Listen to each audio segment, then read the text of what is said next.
Invocation by First United Methodist. Would you join me in prayer?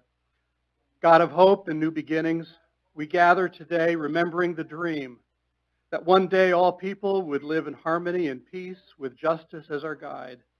We pray for the day, as Dr. King did years ago, in which our differences would be celebrated in order to make our community, nation, and world a more hope-filled place to live. Today we recognize this dream is not yet fulfilled, but we also realize that we are the ones to take the next steps to live into this dream. God, as we gather in this place this evening to talk, to share, to make decisions for the future, we ask that your Spirit would fill this room and guide the men and women at these tables as they make decisions for the good of this community. Send healing to those still struggling with the coronavirus and other challenges of our day. And may we each do our part to live out your light and love in the neighborhoods in which we live. Amen. Thank you. Roll call. McCardle. Here. Dosher. Rice. Here. Sabers. Smith. Here. Chark. Here. Allen. Here. Barrington. Way to squeak in under the buzzer. Yeah, I know. All right, we have a quorum. We have an update from Vera Queen of Peace, Dr. Rockwell. There you go. All right, well, thank you for having me again. So, can you hear me okay? All right. First, an update on numbers. Our hospital has been very stable on inpatient numbers for folks hospitalized with COVID. We've been ranging 5 to 10 inpatients daily. We send our clinic nurses back to clinic. We send our OR nurses and staff back to the OR. We're doing elective surgeries, both inpatient and outpatient. Our long-term care facilities have been stable and have not seen new cases. So this is good news. We're not out of the woods. COVID is not gone. As we've seen across the country and across the world, people are having resurgences. Based on the number of positives on the Department of Health, our county has had about 14.4% of the population has tested positive for COVID in Davidson County. So if we're really generous with the numbers, we can say maybe 20% of the population has had it, and that would be very generous. So that leaves 80% of the population at risk. We have seen reinfections. They're not common, but it does happen. So the question is does immunity wane over time, and what amount of time that is? We really don't know. I mean, all in all, the virus has been present in the world for about a year and in South Dakota for about 10 months. So that research is ongoing, and we'll see over time what our immunity is, both with the vaccine and after a natural infection. The coronavirus, is responsible for the common cold we see every year. So if we're to take any lessons from that, we don't form a good long-term immunity to a natural infection. But time will tell. In regards to the vaccine, we'll be completing 1C next week, and then 1D will begin. So 1D gets more into the general public. I know that the state last week said that we were going to be starting 1D this week, but we don't have any vaccine doses to do that. That was before the announcement that the pharmaceutical companies didn't have a big supply to send out either. So 1D is going to be about 200 to 250,000 people in the state of South Dakota. So that's a large population that we're going to try to get through. I don't know what the numbers exactly are in our county as far as how many people that will be. They did divide 1D into 3 tiers. So first it's going to be the highest risk, like dialysis, cancer treatment patients, and transplant patients. We're going to start with those over 80 years old and then march down the age group category. Tier 1 also includes congregate living situations like LifeQuest, and we're identifying all those populations right now. Tier 2, we go into 2 or more medical conditions, and Tier 3 into teachers and staff at school and funeral service workers. It's going to take us time to get through these groups. Our community members have really stepped up. I mean, daily I get offers for help when we move to a community vaccination clinic, and I really do appreciate that. Once we get into 1D, we'll be probably moving out of the hospital setting and more to community, although Avera will still be the one distributing in our county, as well as we are also responsible for Aurora and Hanson County. So we've gotten started, and like I said, we're almost through that 1C group. Everything is determined on how fast we can get vaccine and how much we get. We didn't get any last week. We will get doses this week for our second doses for the people that were vaccinated at the very end of December. We do have some first doses for next week to hopefully wrap up that 1C group. But it all depends on the state and federal allocations. And at this point, we don't know from week to week what we're going to get. We're hoping that it becomes more standardized and we get the same amount, or at least know what we're getting every week. But right now, we don't. So I was asked, what percent of the population can we have vaccinated in the next 30 days? And I don't know. And it depends on how much we get. As soon as we get it, we're ready to give it. I mean, we gave 900 doses over Christmas and 2 snowstorms. So we are ready. We know the logistics of giving the vaccine, but we just don't know how much we're going to get. It's also important to remember that vaccines are a 2-dose series. We've been getting Moderna, and that's a 28-day first and second dose. So even at 30 days, people will only be half vaccinated. At this point right now, our long-term care residents have gotten their first dose. They'll get their next dose in 2 or 3 weeks. It's going to take months to get through the 1D group. That first dose gets you about 50% immunity, and that second dose gets you up to 95%. So, we're doing the best we can. Like I said, if they give us vaccine, we're ready to give it. But I don't know what those numbers are going to look like as far as what we're going to be getting. In regards to the mask mandate, from healthcare's perspective, it should continue. We saw a drop in numbers. We've been fairly stable, but we're not out of the woods. We can have another surge. Obviously, it's happening a lot of other places, but we don't have to. It is not something that's written in stone that has to happen to everyone. We can do things to prevent this. The mask mandate simply sets the expectation. It sets the precedent. Everyone is on the same page. We still need to get our highest risk populations vaccinated. We still need to protect them. This is not done. This is a public health issue, and it's keeping the people around us safe. We're seeing a secondary benefit to masking, distancing, staying home and sick, and washing surfaces and hands. Our influenza numbers so far this year are really low. I mean, we've had 95 cases in the state total. We've had 8 hospitalizations with influenza. And we're getting into our busier season. We usually see in January and February, but those numbers are still pretty low for this time of year. Us in healthcare could really use a good flu year, too. So, the big question is how long, and I keep getting asked that, well, how long? How long do we have to do this? How long does this have to go on? And I don't know, how long would the mask mandate need to go, or how long do we do all these mitigation techniques? And I can't tell you. I can't give you a set date when this is all going to be over. I wish I could, but I can't. I can tell you that the day is not today. I can plead for an extension. I can tell you that we're doing everything we can to vaccinate every person we can as soon as we have vaccine available. I can tell you that the healthcare workers are taking care of people hospitalized with COVID and doing their best and taking good care of them, but there are still going to be people that die from this. The flu pandemic of 1919 went on for 2 years and 50 million people died. Smallpox killed 10 to 20% of the population before a vaccine. And it took 150 years before we had a robust vaccine campaign to eradicate it. I'm not asking for a century. I'm not asking for years. I'm asking for a little bit more time. Let us at least get through some of our long-term care through their second dose and through some of these high-risk folks. And honestly, at this point, wearing a mask has definitely become a habit for me and my family. Is it that hard to continue? I appreciate everything you've done. I appreciate the community stepping up to take care of each other, because that is a huge part of this. Everybody has to do their part. And I appreciate that we're all tired of it and we want it to be over. But it simply isn't. And we can look around the world and see that pretty clearly. So can I answer any questions? Have you given all the vaccinations you've received so far? Yep, we have. We have our second dose clinic set up this week, and I'm not sure if we received those doses from Sioux Falls yet, or if they'll come in on Thursday. So you get your stuff from Sioux Falls? Yeah. How many doses are you getting each week?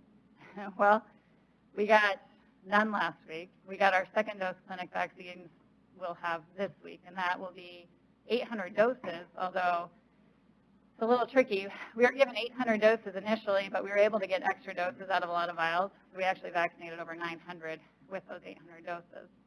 So we'll be given another 800, and we need to make 900 out of it. So we'll get it done, but it might be a little bit. So we shed this virus by breathing, right? Exhaling? Yes, it's a Talking, respiratory virus. coughing, sneezing. Correct. How long does it stay in the air once it's out of our body?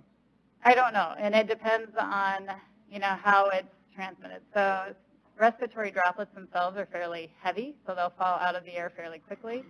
The concern is when you aerosolize those, so like when you have a good sneeze, or like in the hospital when we're ventilating somebody, it's going to make those droplets smaller. So then they float in the air longer. Okay. Any other questions? I promise I'll get out of your way soon, but I do have one other thing I just wanted to read. It was from a nurse at Queen of Peace, and I thought that it did a really good job of kind of reviewing the year. Because we get to this point, and all of us want to forget the last year. I mean, I've said it myself, and I have heard it many times, like, let's just forget about it, let's move on, we're done. But I do think that we can't forget it, and we need to look back a little bit and remember. So I thought she did a really nice job of summing it up, and I'll give you a synopsis of what she wrote. So I got my vaccine today. I wasn't ready for all the emotions I felt. The events of the last 10 months came flooding over me. The beginning of it all, the canceled flights and trips with family, the heartache of missing them, but too scared to see them. The fear of going to the store or gas station and the almost comical toilet paper shortage. The terrible night shift when we thought the surge was coming, and we used almost every vent and bypass in the hospital. The coming home that morning and hugging my husband, bawling, so scared and fearful, not sure I wanted to go back to work. The stress, the straight fear, and the constant worry I was going to bring it home to my son or husband. The cloth masks, the fear we weren't going to have enough PPE to get us through if we did surge. The waiting and wondering, the anxiousness when the time was going to come that we would surge. The emptiness of the hospital, canceled surgeries, low census, because like me, everyone was freaked out to set foot in the hospital. The paranoia of every single cough or tickle in the back of my throat. The taking care of patients that were terribly sick and waited too long to come in because they were too scared of the hospital because of the virus. The realization and stress of what it meant that our numbers in South Dakota were climbing rapidly. The surge that finally came and feeling like it would never end. The look in the eyes of the patients, so fearful and thirsting for oxygen, and in the pit of my stomach, knowing they were never going to leave the hospital. The coming home from work, only wanting to grab my kids and hug them, but instead running away so I could take a shower and wash away the virus. The disappointment in people making bold, false statements that this is a hoax, and the anti-maskers thinking protecting others means taking away your freedom. I could go on, but all this thinking has me so incredibly thankful. Today I'm thankful for science and the people that are a billion times smarter than me. I've had a lot of people ask, how do you feel? Any reactions? And I've replied, I feel fine. But I guess that's a lie. I definitely got a reaction, an emotional one, because I can finally see it. I can finally see the light at the end of the tunnel. I think that does a good job of giving us a little memory of where we've been this past year. And there is a light at the end of the tunnel, and we are close. But we're not there yet. And I'm excited for the vaccine, and I'm excited for people to get it. And like I said, when we have it, it is going out, and we're giving it as soon as we can. But we need a little bit more time. Thank you for your time. Thank you. Okay. Action to approve Resolution R 2020-83, amending the termination date of Ordinance O 2020-13. Let me point out we're limiting comments to 3 minutes. We ask that you don't come up and repeat something that's been said. Bring only new information to us. We will not be taking online comments, so if you want to comment, you must do it in person. So, come on up, sir. Who's going first? I can see you. Okay, Dave. I would ask the representative from Mitchell Main Street and beyond to come up. We're going to get to, with all of the business communities input, both Mitchell Main Street and beyond and the Mitchell Area Chamber and Development have done survey work. I've handed out the results of the Mitchell Chamber and Development, but I'm going to let my friend here, Dan Buselman, president of Mitchell Main Street and beyond, share with you some of the results that they have gotten from their survey. So very similar organization to the Chamber in Mitchell Main Street. Our membership is more heavily focused downtown, but yep, certainly, sure. The maps slow that down a little bit, don't they? We're a similar organization, Chamber in Mitchell Main Street, but our membership is more heavily focused downtown than the Chambers, which is more broad in the community. We stated to our membership just a simple survey, and we said, as you are aware, the city of Mitchell has had a mask mandate in place for most places of business since November. The ordinance requiring masks will sunset on January 22nd unless further council action is taken. At the January 19th, 2021 council meeting, the council will consider allowing the mandate to expire or to extend it further. Mitchell Main Street and beyond would like to ask for your opinion so that we can state to the council how our local businesses and membership feels about the mask mandate. Should the mask mandate be extended for an additional 30 days, yes or no? Just a very simple, clean request. Our responses, out of slightly more than 100 members of Mitchell Main Street, we had 62 respond. So this is definitely something that's interested in the local community. 62% response rate. 47 voted yes, which is a 75.81% saying they do think that we should have a mandate extended further by 30 days. 15 voted no, which is 24.19. Mitchell Chamber of Development did a separate survey to our members. We have 417 members that received the survey. 50% of them responded, or approximately 209, by close of business yesterday. The results are before you. 120 said yes, 89 said no, and 7 said they had no opinion one way or the other. Obviously, that equates to 57% saying yes, 39% saying no. From our perspective, 50% return is pretty good. Obviously, a short notice type of situation, and I think it speaks loud and clear that both of us have similar results that would clearly indicate that obviously the business community at this point feels as though the mask mandate in place for another 30 days will not hurt their business. Questions?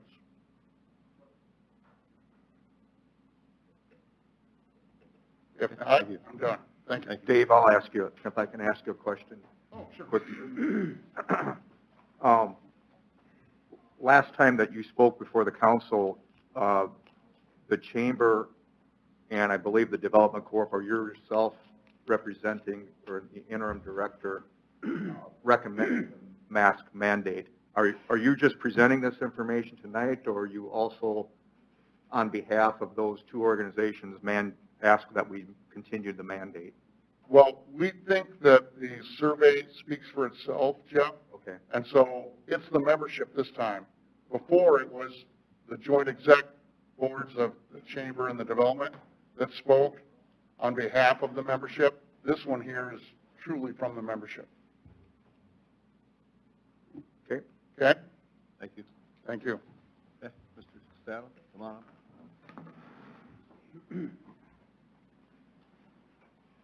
Good evening, Council. Dwight Stadler, 700 West 7th Avenue, Ward 4. I've got a couple questions to the group that was just up here. I'm wondering, did they survey the group as to how many of them understand the science behind the wear, usage, and effects of using a mask, particularly the surgical masks and these other cloth masks that are out there for the public?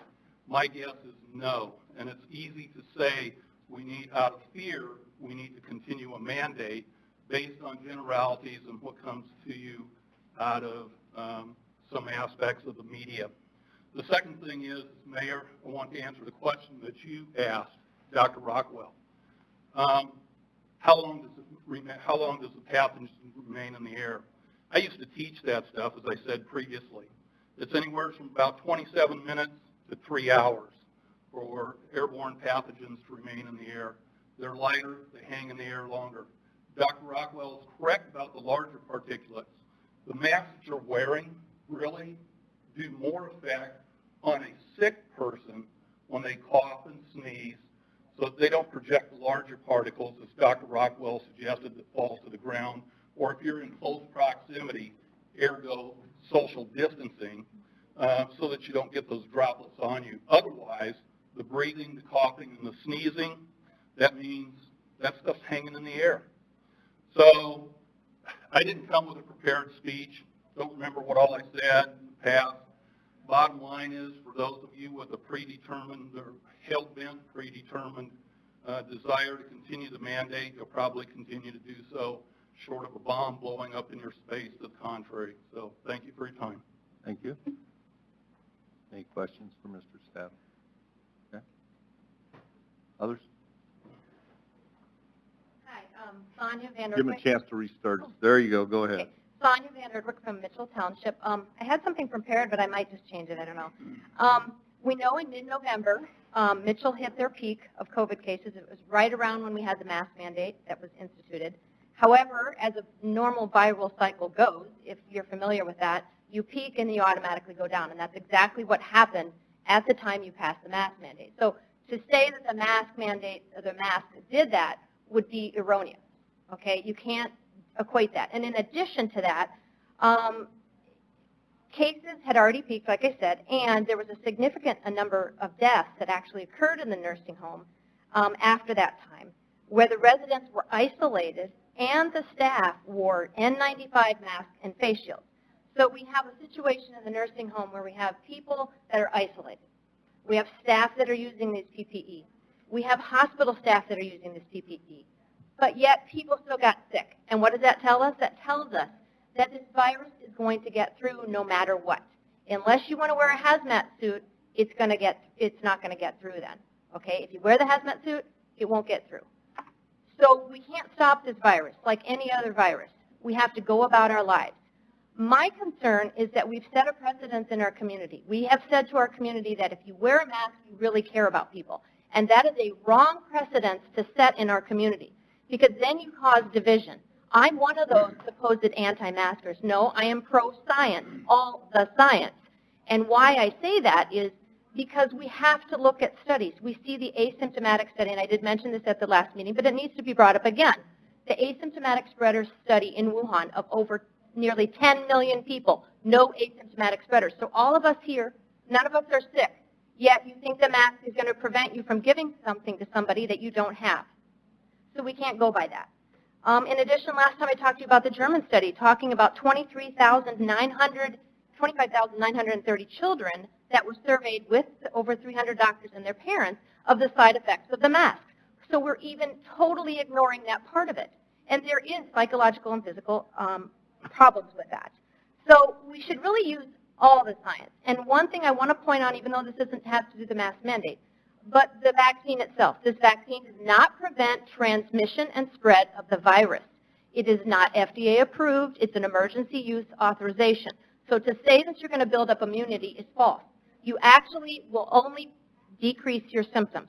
There is no vaccine that has been proven to prevent and transmit the virus. That is fact. That is in the Moderna and the Pfizer sheets. So do not get a false sense of security that this vaccine is going to stop, and it's experimental. So we need to really be looking at this. I think we need to consider, is it really what we need to do for the community? So I thank you for your time, and I know you guys have a big job. So thanks. Thank you.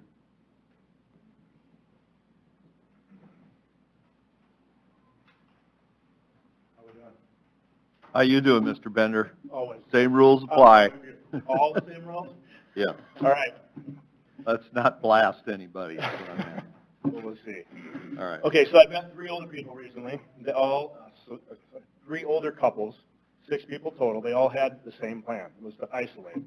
One couple had everything dropped off and Lysol. They were meticulous. All but one of the 6 got sick in the end. 2 of them blamed the post office. One person spent 3 days in the ICU, 10 days total in the hospital, and he was the worst one out of all of them. And his was the wife that didn't get it. It is a weird virus, that's for sure. Now it's as if no matter what you politicians do, you can't stop it. Politicians take pressure from above, the CDC, special interests, implement these laws and mandate regardless of constitutionality. You step all over civil liberties while you do it. Politicians like you all over our country, you do your Bellamy salute. Look that up, please. Your Bellamy salute, and you tell those you supposedly represent, do what I say under the threat of fine or imprisonment. The founders would be disgusted. You are not supposed to arbitrarily make up laws and mandates and force the people to raise money to fight you in court for years. We all know that the state of our politics in this country is out of control, totally disgusting. The rhetoric coming from our public officials is incredible. Words like treason, punishable by death. My favorite is non-maskers are using biological warfare. Or just local officials insinuating that I don't care. All while calling for unity. This political crap flowing down from our national level will have long-lasting unintended consequences for our country and this community. It's going to last for 20 years. You council members have a really tough decision tonight, probably tougher than the last one. I'd like to see you make the right one. Stop this political crap from flowing into our community. All it does is divide us. The choice to wear a mask is for the individual and the individual alone, not politicians. Government is the problem, never the solution. Now, I remember when our city, in their infinite wisdom, dredged the filter out of the west end of our lake. Slowly, the crap started filtering in. Looked good at first, but eventually they rendered it unusable. 20 years later, this council is dealing with those bad decisions made by uninformed politicians at the time. So I want to thank Kyle Croce and whoever made the good decision with that Ducks Unlimited wetlands. That putting that filter is the first step. That is a great, great thing that's happening for Mitchell. All right, so why don't you make another good decision tonight and stop this political bullshit from flowing down into our community. Thank you. Okay.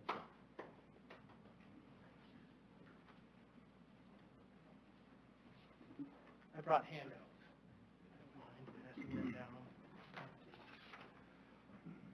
Hello, my name is Tim Goldhammer. I'm from Ward 1.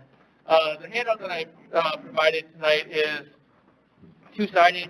It's just a plot graph of the data that I've collected since March in reference to the number of COVID cases in Davidson County.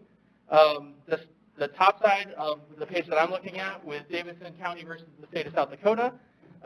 Series 1 would be the state of South Dakota. Series 2 would be Davidson County.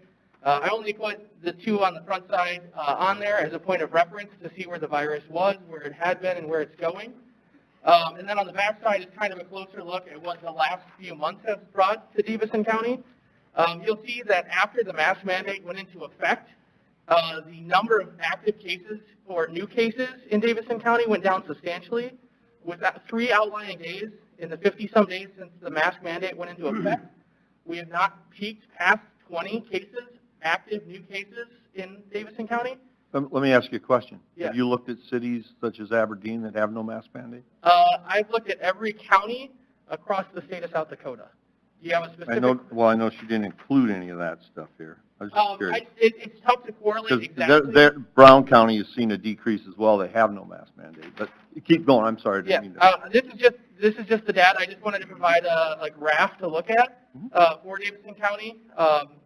In regards to that, I followed along with every county. I just go on the state website and pull the numbers down every day. And so it's not information that's not out there for people. If you had questions specifically about it, I'd be happy to answer it. But in my mind, after the mask mandate went into effect, you can see very clearly by the bar or the graphs provided that the policy is working. And so until those high-risk individuals can be vaccinated, I would suggest continuing the mask policy. In the current level of enforcement where unless a business specifically calls or asks for those kinds of things, you're not necessarily going out and seeking people not wearing masks, but looking for those individuals to encourage the behavior. With the current exceptions that are out there, I think that you provided a good policy for the city of Mitchell, and so I hope that you continue that into the future. Unless anybody has any questions, that's all I have. Thank you. All right, thank you.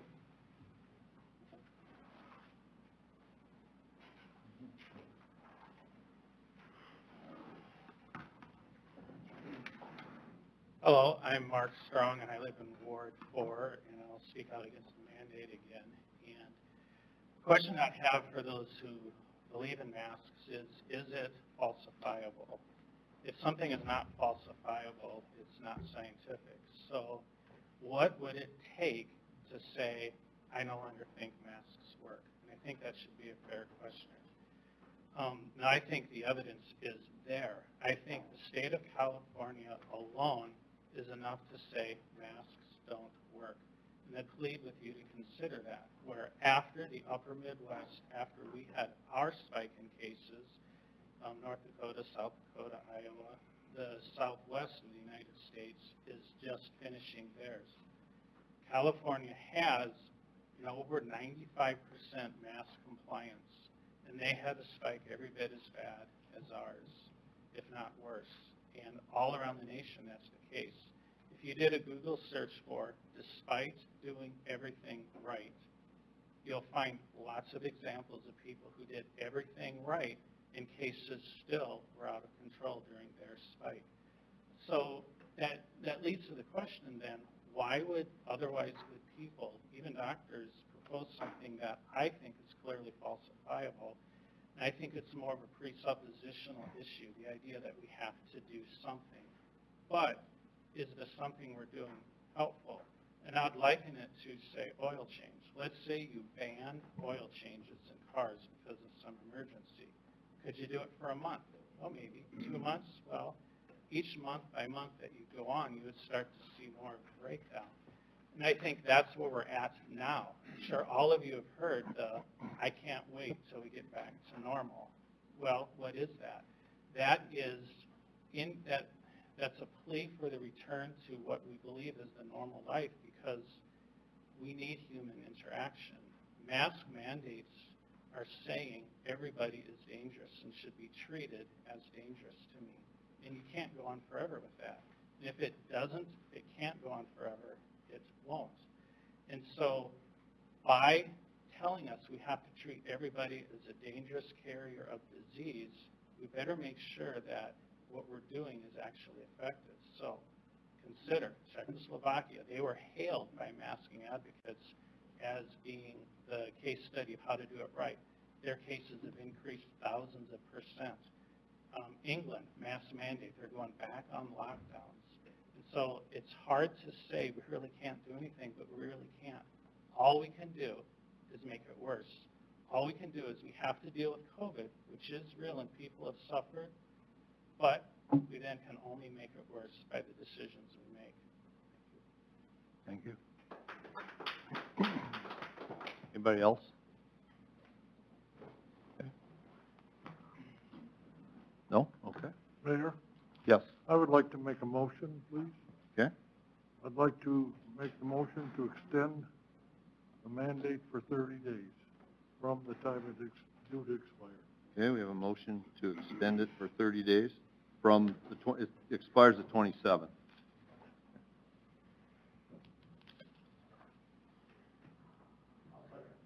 And we have a second. Are we too late to say something about? No, come on up. Nancy Talsma from Ward 4. Nancy Talsma from Ward 4. More babies have been aborted in the first 19 days of January than over the world than all of the people who have died in the past 365 days from COVID. Where is the outcry for life there? The hypocrisy speaks volumes. We have 1.3 million babies murdered every year here in the United States compared to the 400,000 from the COVID death. If you are taking this action over COVID, why are we celebrating the 1.3 million deaths? Because of choice, freedom of choice, but the baby has no choice. I would like the freedom for people to have the choice of if they want to wear the mask or not. Thank you. Anybody else? Yep. Hi, I'm Paula Bradner. I don't know what ward I'm in, but I live down You're the Ward street. 4. There you go. Ward 4. Thank you. I just wanted to say that I agree with some of the speakers that have said that the science does not support these mask mandates. I believe that you are operating out of fear, and I don't think we are to operate under fear. I'm one of those people that, my doctor had me under lockdown at the beginning because I am very high risk. And I did get COVID, and I got very sick for quite a long time. But I recovered, and I just think it's ridiculous that I have to wear a mask when I just got over COVID a month ago. So according to the scientists, I cannot give it to anybody. Why do we have to wear a mask in that situation? And I don't agree with it regardless, because I think that you are overstepping the authority that's been given you. And I just think that you need to do away with this mask mandate. Thank you. Watch out for that cord. I'm just getting complaints that people can't Can't hear. you on the microphone, so this seems to be happening. You need to stand close to the microphone.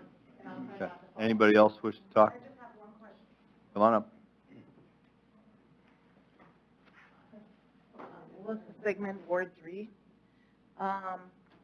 Somebody sent and asked me, what metric are you guys using that needs to be met in order for you to not require a mask mandate?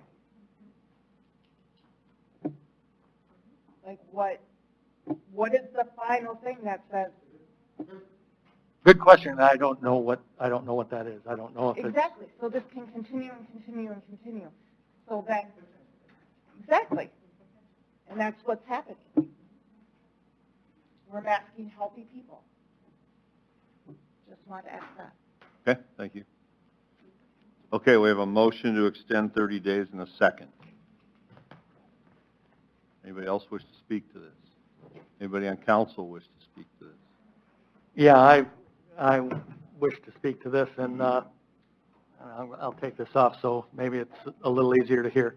I too had looked at the numbers and looked at what we did starting on the 18th of November, and from that week until now, the state has had an 80% reduction in the number of cases from close to 11,000 in 1 week down to a little over 2,100 in the last week. So that's great news.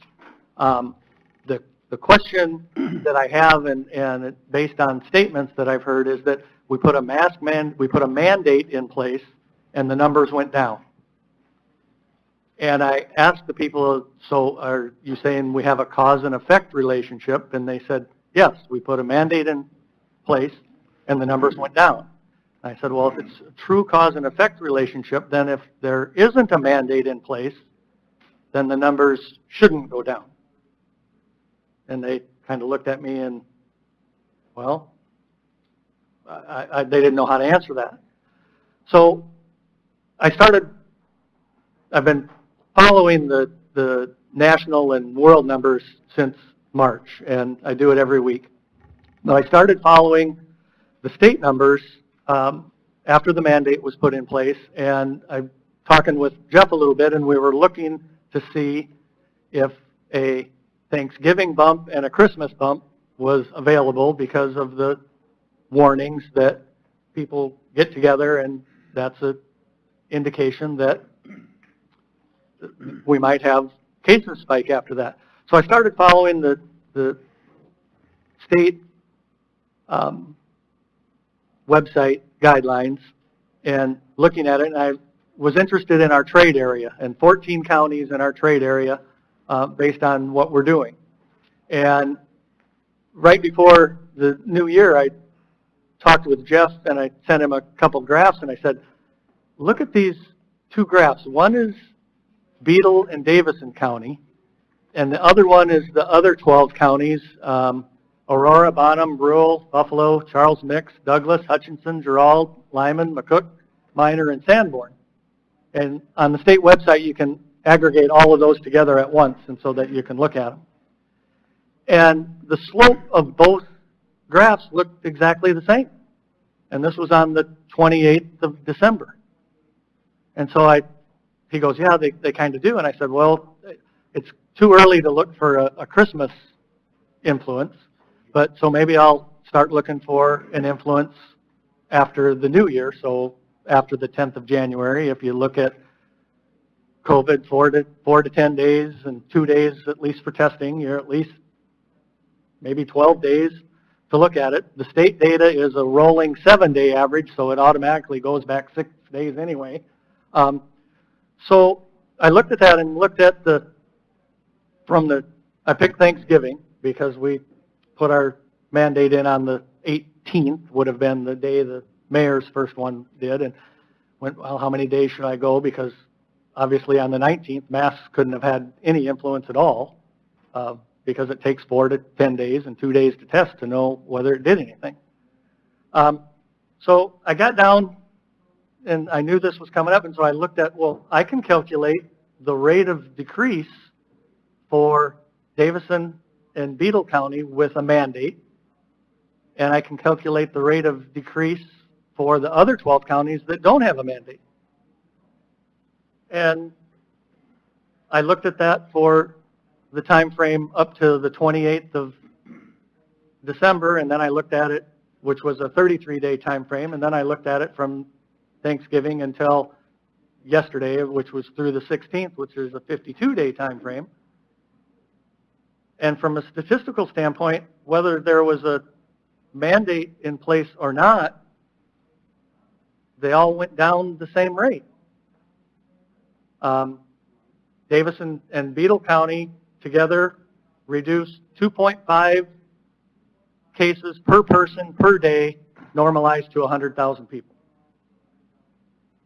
The state went down 2.1 people per day per person to 100,000 people, and the state only has, I'm guessing, about a third of the people that might have a mandate, so 2/3 of them don't.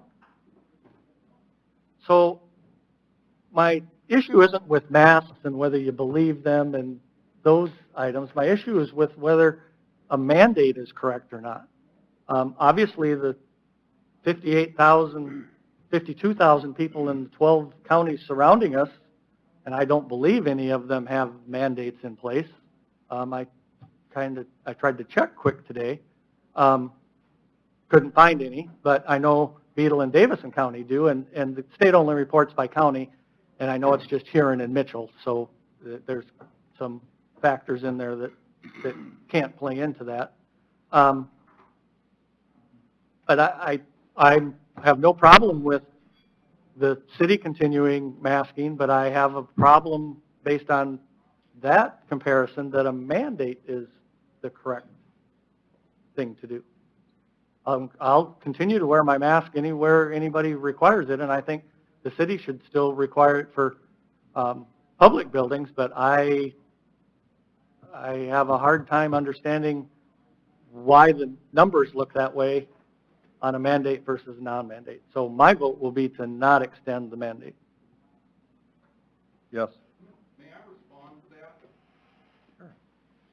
Come up. Dwight Stadler, 700 West 7th Avenue, Ward 4. First thing I want to say is, thank you. Somebody's looking at data, okay? So that's really good. The only thing I would disagree with you on is the peak for that was before the mandate occurred. And I did not include any of that in the reduction. Yeah, I know there was a gentleman that stood up here earlier that he was indicating that the peak of COVID cases occurred when after the mandate took place. Right. That's why I went to Thanksgiving as the beginning date and not on the 16th of November when the peak occurred. Yeah. And the other point I want to point out of that is the first month, the first 33 days, we had a very steep decrease, and it was statewide.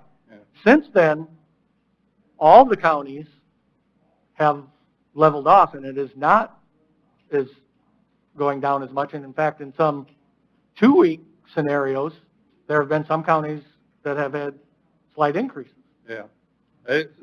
I just wanted to, forgive me, I just wanted to applaud you for taking the time to look it up and do some analysis of what's out there. But where the gentleman earlier stated that the peak had occurred or that the result of the mask mandate was, and the decrease in cases was because of the mandate, well, what I derived out of the internet was that the peak occurred, the average number of cases was in mid to late October. And there was one where there was a one-day spike, an abnormal spike, and that was in the middle of November. And that was about it. The cases were already on the downturn before the mandate ever took place. But again, I want to applaud you for taking the time to look at it and try and analyze it. So that's what's important. It's about the science of the mask, whether they work or not. And as you pointed out, it doesn't matter whether you wear the mask or not, you still are going to get COVID. Well, and I don't know if that's the point I'm trying to make. I have no data of how many people in the other 12 counties are wearing masks, and I have no data of how many people in Beadle and Davison County are wearing masks. My point has nothing to do with whether you're wearing masks or not. My point has to do with whether it's mandated.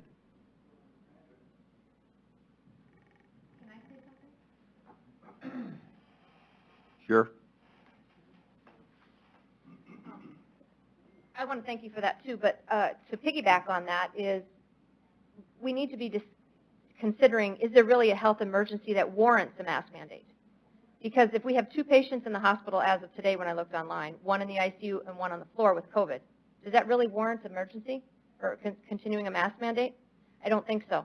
And according also to these cases all the way down, I mean, literally, if we keep this going in perpetual, it will never end. And if you feel like you want to wear a mask, great, but the numbers don't support it, the science doesn't support it, and the graphs don't support it. Thank you. Thank you. Okay. Anybody else? Any other council members? Out of wish- curiosity, Steve, did you also look at death? Did you? I have that, but I did not look at it. But deaths Because always I don't know that, follow at least 20 days after. right, and I don't know Inset. that testing is really necessarily the litmus test that we should be using. I think that, you know, the number of people that died, I have someone who mentioned that if you compare January deaths in Brown County, it sounds like 5 people died. They thought that 13 people died in Brown County versus Davison during January. But I think that there are other factors that we need to consider. I'm just going to say this. I feel like if we go against this, we're voting against the advice of our hospital systems, Vera and Sanford. We're going against the advice of Mitchell Area Development Committee, or Chamber, Dakota Wesleyan, our school district, and the CDC. And so I'm not confident enough in just looking at the numbers, and I have, you know, I've said it before and I'll say it again, that I think we all have to decide who we're going to trust to get our medical information from. And I completely trust the medical, and I believe them when they say the mask is there. But again, my point isn't whether it's a mask or not. My point is whether it's mandated.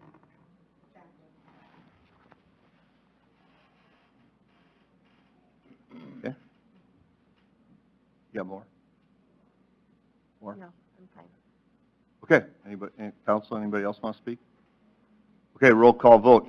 A yes vote is to extend. A no vote would not be to extend. Just to clarify that. Allen, Yes. Barrington, No. McCardle, No. Dosher, Yes. Rice, No. Sabers, Yes. Smith, No. Chart. Yes. 4-4. I vote no, so it doesn't pass.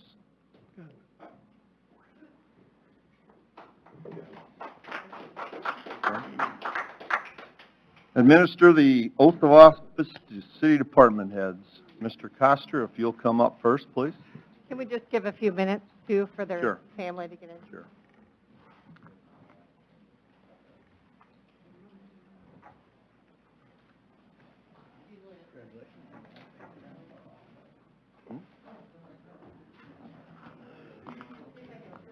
That's a good vote for him. Huh? It's a good vote for him. It's a good vote for him. Not off until the 27th.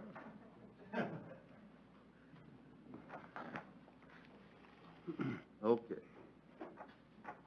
You'll raise your right hand and repeat after me.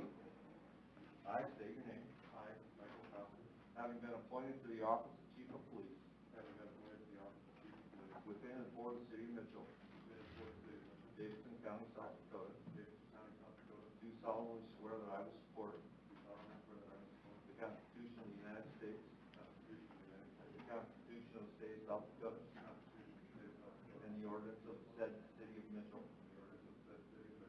and that I will faithfully and impartially, to the best of my knowledge and ability, perform all the duties of the office of Chief of Police.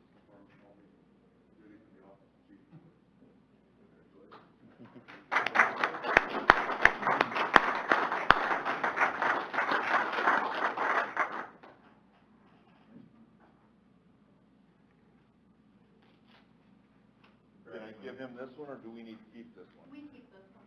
Okay. You can take one later. Thank you. Variance, if you come forward. I thought I'd be less nervous with Mike going first, but that is not the case right now. Okay. Right in. There you go. Right in. I'm Marion Larson. Having been appointed to the office of the Chief of Fire and EMS. And being appointed to the office of Chief Fire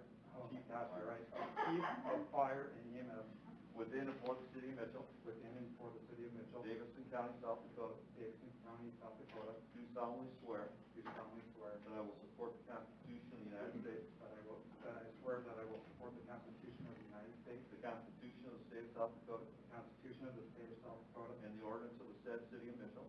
and the ordinance of the said city of Mitchell, And that I will faithfully and impartially, and that I will faithfully and impartially, to the best of my knowledge and ability, to the best of my knowledge and ability, perform all the duties of the office of Chief of Fire and EMS. perform all the duties of the office of Chief of Fire of EMS.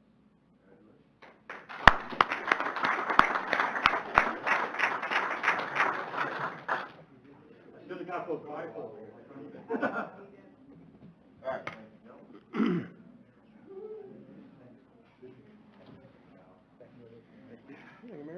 you. Thank you. Yeah. I know. Well, as I'm sitting there looking down and reading, I go, I should have got those bifolds. They do wonders for you, trust me. Okay, approval of consent agenda items. Items appearing on the consent agenda may be removed by a city council member for the discussion at the beginning of the formal agenda items. Is there anything you wish to remove? Nothing to remove, but I want to point out the approval of board appointments. Larry Jerza, Matt Dorr, and Jacob Sonny. Larry Jers is being appointed to the Main Street, Mitchell Main Street Beyond, or bid board, which is the board that reviews the bid applications. Matt Dorr is also being appointed to the bid board. And Jacob Sonny will be replacing Mark Fox on the Planning and Zoning Commission, just so you know. They are, I guess Matt and Larry are replacing somebody that's come off, and I guess Mr. Sonny is as well. He will be replacing Mark Fox, who has moved out of Mitchell. Move to approve. Well, Mr. Mayor? Yes. If I could, I'm sorry, Danny, just wait a second. I was going to mention that I'm on a foundation of one of the raffles, the Samtronis or the VFW. Okay. I'm on that foundation board, so I probably should have that pulled out and voted on separately so I can abstain. Okay, we'll pull it, Which item is that, Jeff? the second raffle That item was out Okay. and vote on it separately. You're on that one as well? No. Oh, okay, all right.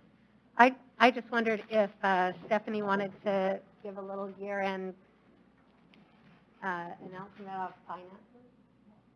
I don't have the state of the city ready for tonight, but if you wanted to just look at the sales tax numbers, Michelle did provide a copy of that in the packet. In addition, let me pull this up here for you. Sorry, I apparently might have damaged the microphone when I tripped. Okay. So I can't get mine to work. That's what you get for having a club. Okay, so if you look at our year-end, the first one up here is the first and second penny sales tax. As you can see on the left, our budget was $10,756,000, I believe is what that says. Hold on, let me make it bigger. I'm lying. 10,756,000. There you go. And then our actual receipts were at $11,231,537. So in comparison to budget, we were $474,000 over budget. We had a good last month. December was good receipts which was actually, sales that occurred in November. And then if you look at entertainment tax, we ended the year $34,571 short of budget. We thought throughout the year we'd be 50 to 60, so we ended really well. Now this is just sales tax numbers. Usually after the finance office closes out the year, Then they still have some expenses that come in January and revenue that comes in that they set back to those previous year's budgets. Then we'll look at the ending balance for where you actually were with all revenue and all expenditures considered. But I can tell you just off the review of the information that we have so far, our revenue is above what we expected, especially taking into consideration the CARES Act money that was received. And our expenditure budgets seem to be less than what was budgeted as well. Also, the money that we set aside for CARES Act funds that might be necessary to transfer to other funds if they were short money at the end of the year. We had Corn Palace and I think EMS set aside. I don't think we're going to need either of those. So really overall, it looks like we're going to end well, but I'm not going to have a full report until we get farther in to close it out there. Yeah, just sales tax. We have that information though. So our December sales are up? Yeah, they were up in December. Well, I'm going to make a comment. Maybe masks are working. No, I didn't get nothing, did I? Maybe. Could be. With tomorrow being the last day to file your sales tax for December, how soon do you get this? Does the state give you? That's why I So we always know say what that was- we're about 4 weeks behind. So when we say December numbers, it's actually. No, I understand that, but how soon do you get it, like after the 20th? You don't know? It just depends. You can look here. This is something Michelle had been giving me this year so I could track a little more closely our biweekly remittances. So when the finance office puts together their report for December, it's actually money that we received from the state between November 21st and December 31st. So those were actually sales from prior to that. So if someone's delinquent a couple months, December could be in February. Yep, and we as a state with the Municipal League, our City Managers Association, have asked for better reporting from the state so that when those anomalies are happening on a month-to-month basis, we can account for that when we're trying to predict what revenue is going to be. It's really, they did make an accommodation this year where now they're giving us access to a report online where we can actually track by sales code on a monthly basis. So at least you can see where those variations month to month are coming from a little bit better. It's not quite where we want to be, but the reporting for the online sales is 100% better because I can pull those up on a monthly basis now and see how the online sales are doing. And before last year, it was just kind of like, well, you'll just try to have to figure it out based on, you know, what you got last year and what you're getting this year. So do we know what we get for online sales tax yet or not? Yeah, I didn't have it in this report, but I had it a couple months ago. I'll pull that up for the end of the year so you can see a full year of online sales. That would be very As interesting. it's been reported to us, because we've been getting it longer than that, but we haven't had the breakout of the report that long. Yeah. Oh, okay. Okay, anything else? And it's important to note on the sales tax also is our numbers came over budget, but they were a little down from the prior year. So everybody does need to keep that in mind, but we had the foresight, thankfully, with Stephanie kind of pointing us in that direction that we kept our budget pretty low. Yeah, Yep. We had it in got any unnecessary Yep. spending out. We had anticipated a decrease due to the loss of the sales tax on internet service providers. Yep, and we knew it was going to be, they were estimating about 250, but we brought the total budget down by 500. So we're still pretty close to where we were last year. That's how we ended over. We really made up that difference that we took out of the budget.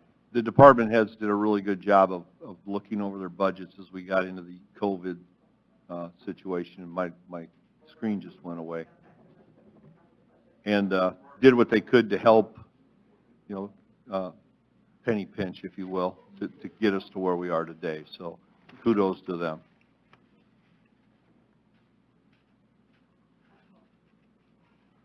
Okay. Move to approve. Motion by Mr. Allen. Minus the, Minus F. Yeah, minus the VFW. Second by Mr. Sabers. Is that you? Okay.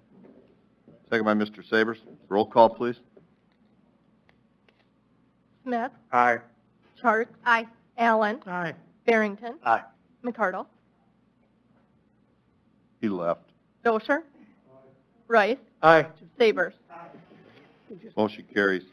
Okay, VFW Samtrans Foundation with the drawing to be held on, it's a raffle with a drawing to be held on July 1st, 2020, or when all raffles are sold. Move to approve. Second. Motion by Mr. Barrington, second by Mr. Rice. Further discussion?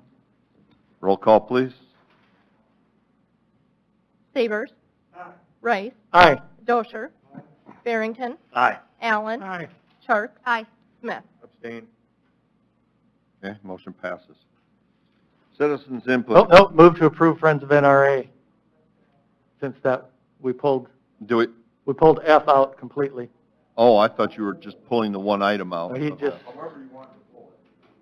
Okay. well, it just said F, but, Okay. oh, okay. I said VFW. You maybe heard the F one. Yeah. Okay. Yep, gotcha. Well, Okay. since we're stalled on it, I just want to mention that we've got some guns that we're raffling off down at the VFW. If anybody, now that it's approved, we're raising a little money. Nothing like a shameless plug, right? Okay, well, we're covered. I had said VFW will pull out, so, and maybe I emphasized the F more than I should have. I apologize for that. Okay. All right. Citizens input. If you need to address the mayor, member, city council on an item that was not on the agenda, excluding personnel items, please come forward to the podium, state your name and your concerns. Presentations are limited to 3 minutes. Items will be considered, but no action will be taken. Mayor, Council, Nathan Powell, Parks and Recreation Director. I just wanted to let you know Thursday from 3 to 5, we're going to have the statement of interest presentations for the dredging design. We're asking that the public watch online. We'll have it on our live YouTube channel, and we're asking people to watch it there just because of our limited seating. So if you're interested in the dredging, that'll be a good place to start. We'll have a committee select one of the firms, and we'll bring that to council next month probably. And hopefully we can get the ball moving on the dredging. So just want to let everyone know. Thank you. Thank you. Anybody else wish to address council? Council have anything you want to say? Oh, one question, Bob. Sure. We're talking dredging. How does that fit in schedule-wise with the upstream Jim River work?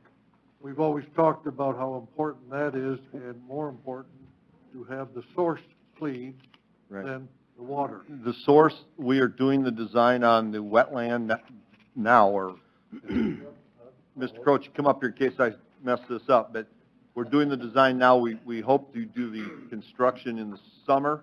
What will be happening is they'll be looking at the dredging design over the summer into the fall, and then we'll have an idea what dredging costs and if we will be doing for dredging, but we won't be actually doing any dredging.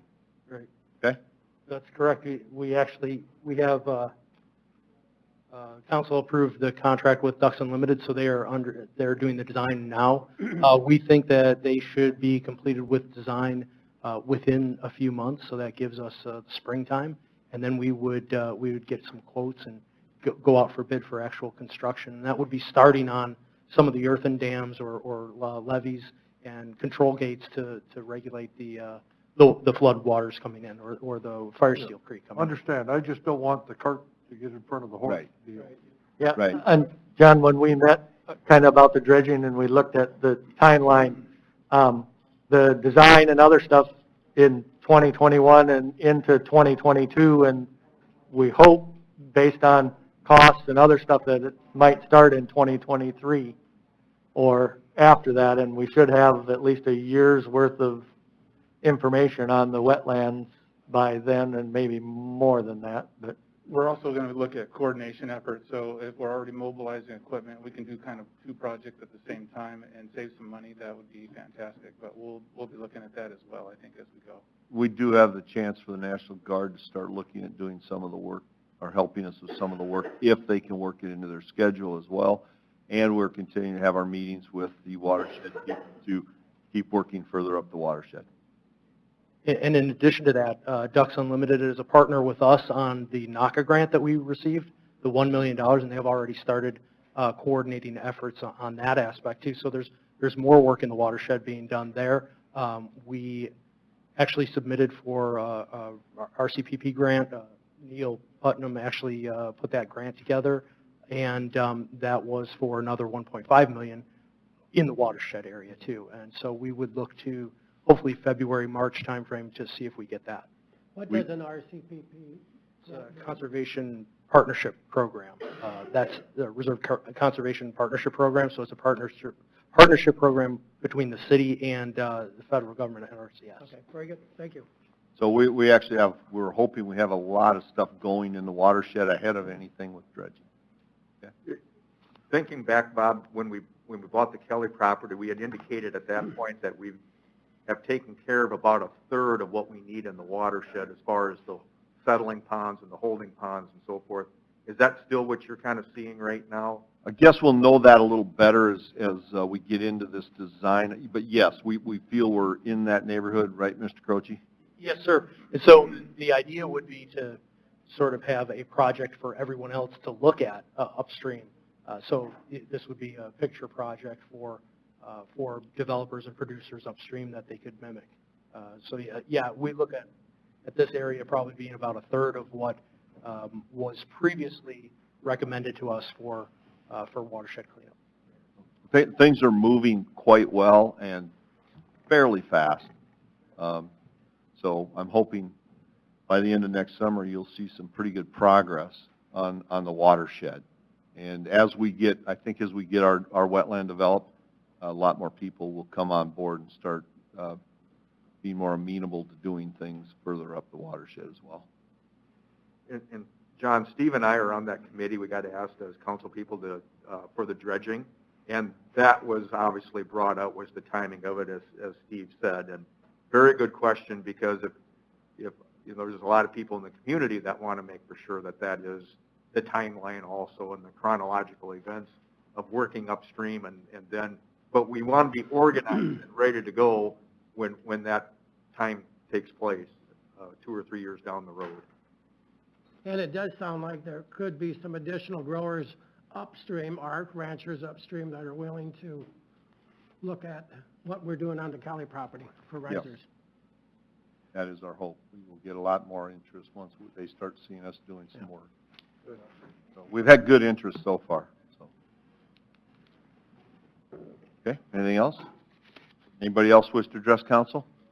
Oh, I'm sorry. Hi, no. You were standing there for a minute, That's and you just disappeared. fine. So. Yes. I'm Ashley Enders, the director of Mitchell Main Street and Beyond.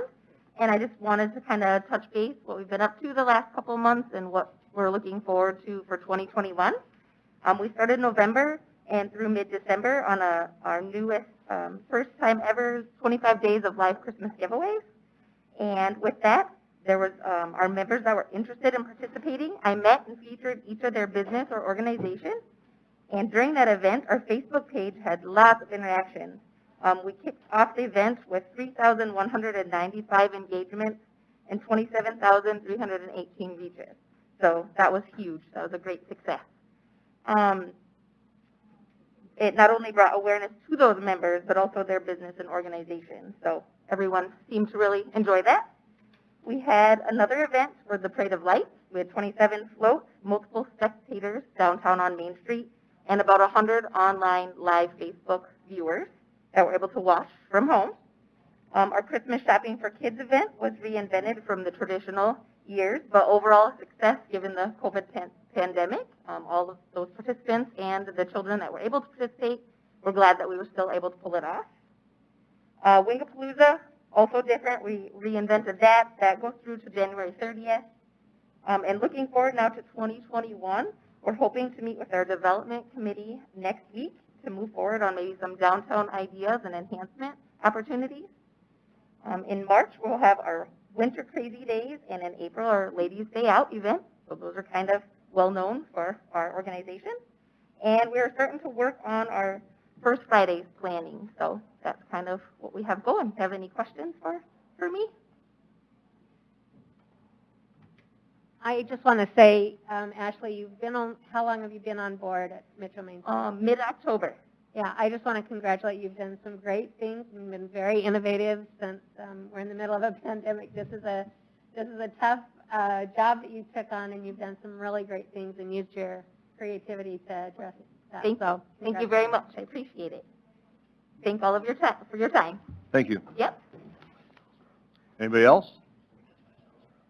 Mr. Mayor, I've got one item. and it kind of comes out of the mandate discussion, is that with that now ending on the 27th of January, the Corn Palace and the Ice Arena have contracts with and promises with people leasing those buildings that they will be masks required. And I want to make sure that we try and address that or make sure that that is known. I suppose Mr. Greenway's over next door for the games, isn't he? Yeah, for our associations, they have their own mask mandates, and we're allowing them to do that in the facility. We're going to continue that. That was the board decision to have that continue forward. It's not a mandate in the facility, but the associations are enforcing it. So that's where we're at today. That's with the Ice Arena. What about the Corn Palace? I don't know. Doug, the Corn Palace, I know Dakota Wesleyan and Fort has, well, there's, Yep. they take their own limitations on. Can you speak to Right. Events in your? Sure, the plan, and we'd anticipated, this vote tonight and either direction that it was going to go. We made the decision that we were going to continue with the mask requirement in the Corn Palace, just on the sheer volume of people we're bringing into a small area. Okay. And because Mitchell High School and Dakota Wesleyan they're going to continue their mask requirement through their season this year, it just makes it easier for everyone coming to the Corn Palace for an event, at least through basketball season, to do the same thing. And there won't really be enforcement for that, but we've been about 80 to 85% compliant, just kind of, looking through the crowd. I will tell you that city employees are still under the requirements that if they're working within 6 feet of each other, they need to be masked. And if they're riding two in a vehicle, they need to be masked. That has not ever gone away. So Doug, you got signs up? Is that how you basically enforce it right when they come into the palace? Is that? Yes, and then also announcements prior to the events. We have a script that the announcer reads. Okay. Anything up on the screen at all also? Well, we have it on our screens in the lobbies. Yes. Okay. Yep. Okay. Yep. As far as the social distancing, I don't have a mask screen, but we have those on the entries. coming in, and then we have masks and hand sanitizer at the entries as well. So if they don't, and the chambers provided those masks to us for our large events. Okay. I'd just like to point out the fact that even though we don't have a mandate that will take place, we as a city are still going to require masks at the Corn Palace. So it's a personal business decision that businesses can make, and we're giving them an opportunity. If you want it in place, fine. If not, it is going to be your prerogative. But as far as Doug is concerned, I agree with what he's doing, because I think it's going to enhance the amount of people that we can bring into the palace and feel comfortable. And if you can stay 6 feet away, I guess it's your prerogative that's what it is. But at this point, the mask signs will still remain in the Corn Palace. And businesses, we're not telling businesses they can't have their own mask mandate. They can do that if they want. If they want to require people to wear masks when they come in, they can. Menards, Walmart, those places were already doing it prior to our mandate. So our city mask mandate posters have to come down that day then? Correct. Doug, as long as you're here, typically spring is a pretty busy time at the Corn Palace. Are there things that are scheduled beyond the basketball season? I can give you a couple of things that, oh yes, there's lots of things scheduled. But we have had one event canceled that was the second week of April. I just don't feel that they can bring enough people in a large event. And I won't announce that. That's up to them to announce it. But I've been informed it will not happen. They don't feel they can sell enough tickets indoors to warrant the event. And then I know that the graduations, they're looking at some alternative seating options and schedules to space people out and have smaller crowds. That's what I know so far. But otherwise, we do have events scheduled. I spoke with my board 2 weeks ago, and we are not scheduling inside events that are ticketed events until we can feel comfortable that people are going to buy tickets, because it's very difficult to cost flow or cash flow an event when you don't know you're going to get a large crowd. So, but our goal is August 1st, quite honestly. August 1st, we indoor events and kicking off the festival with indoor shows. That's our goal at the Corn Palace. Any other questions for Doug? Thank you, Doug. Anybody else wish to address council? Okay, Board of Adjustment, entertain a motion for the City Council to recess to this Board of Adjustment. So moved. Second. Motion by Mr. Rice, second by Mr. Barrington. Further discussion? Anybody in the audience wish to address it? All those in favor of the motion signify by saying aye. Aye. Opposed, nay. Motion carried. Hearing an action for Pat Clark, 421 East Hampton Avenue. Pat Clark has applied for a side yard on corner variance of 11 feet versus 20 feet is required for construction of a deck at 421 East Hampton Avenue, legally described as lots 1, block 6, Lawlers, First Edition, City of Mitchell, Davis County, South Dakota. Property is zoned R2, single family. Mr. Putnam. Thank you, Mr. Mayor. You probably noticed in the Planning Commission minutes that were submitted to you that the Planning Commission did recommend approval of this variance. Basically, what this individual is doing is replacing a deck that was already there, but he wants to make it just a little bit bigger than it was previously. Again, he is here if you've got more specific questions, but there's the area you can kind of see where the yellow X is where it's going. So. He had a deck there before, correct? Correct. But this one is replacing is a little bit low, a little bit larger, and it's about 12 feet off the ground. So, Mr. Clark is here if you have questions. Just a quick observation, noticing that one is gone. This does require 2/3, 6 votes. So. He's here if you've got questions. Motion to approve. Second. Motion by Mr. Smith, second by Mr. Rice. Further discussion? Did you want to say anything? We're not that bad. That was a quick. All those in favor of the motion signify by saying aye. Aye. Opposed, nay. Motion carried. Action to set the date for adjustment hearing 2/1/2021. Application Fire Steel Capital LLC, owner of Frederickson Motels LLC, have applied for a conditional use permit to convert the buildings, the Corn Palace Inn, to multifamily dwellings located at 101 South Burr Street, legally described as Weaver Square Addition, northwest quarter 27, squares 11 and 14, vacated Ivy Avenue, and west 25 feet of vacated Burr Street and Lot AB1. City, Mitchell, Davis County, South Dakota. Property is highway business. Set the date. Second. Motion by Mr. Allen? Yep. Okay. Second by Mr. Rice. Further discussion? Anybody in the audience wish to address this? All those in favor of the motion signify by saying aye. Aye. Opposed, nay. Motion carried. Reconvene the City Council, entertain a motion for the Board of Adjustment to adjourn and reconvene. Thank you. Second. Motion by Mrs. Chark, second by Mr. Barrington. I got a little tongue-tied there. All those in favor of the motion signify by saying aye. Aye. Opposed, nay. Motion carried. Authorization for 2021 contingency funds in the amount of $100,000 for replacement of golf carts. Let me kind of preface this. And I did send you all an email, I believe, to discuss this. Mr. Gennari put together some work for the golf board. I attended their last board meeting. One of the things they were discussing was the option to replace the existing golf carts, which are 8 years old. In July, they will be 8 years. Okay. And one of the things he found is he has a trade-in value of roughly 50% of the cost of the carts, if he were to do it this year. If he does not do it this year, that decreases by several $100s per cart. 200. So one of the things we said is we will look at this. If we can get a good price on it, it would make sense to do it. Mr. Sabers can maybe speak to this as well. Do you want to add anything, Mr. Gennari? The current carts, mechanically they're doing all right yet, but they're starting to paint chip, seats are cracking. Aesthetically, they're starting to deteriorate.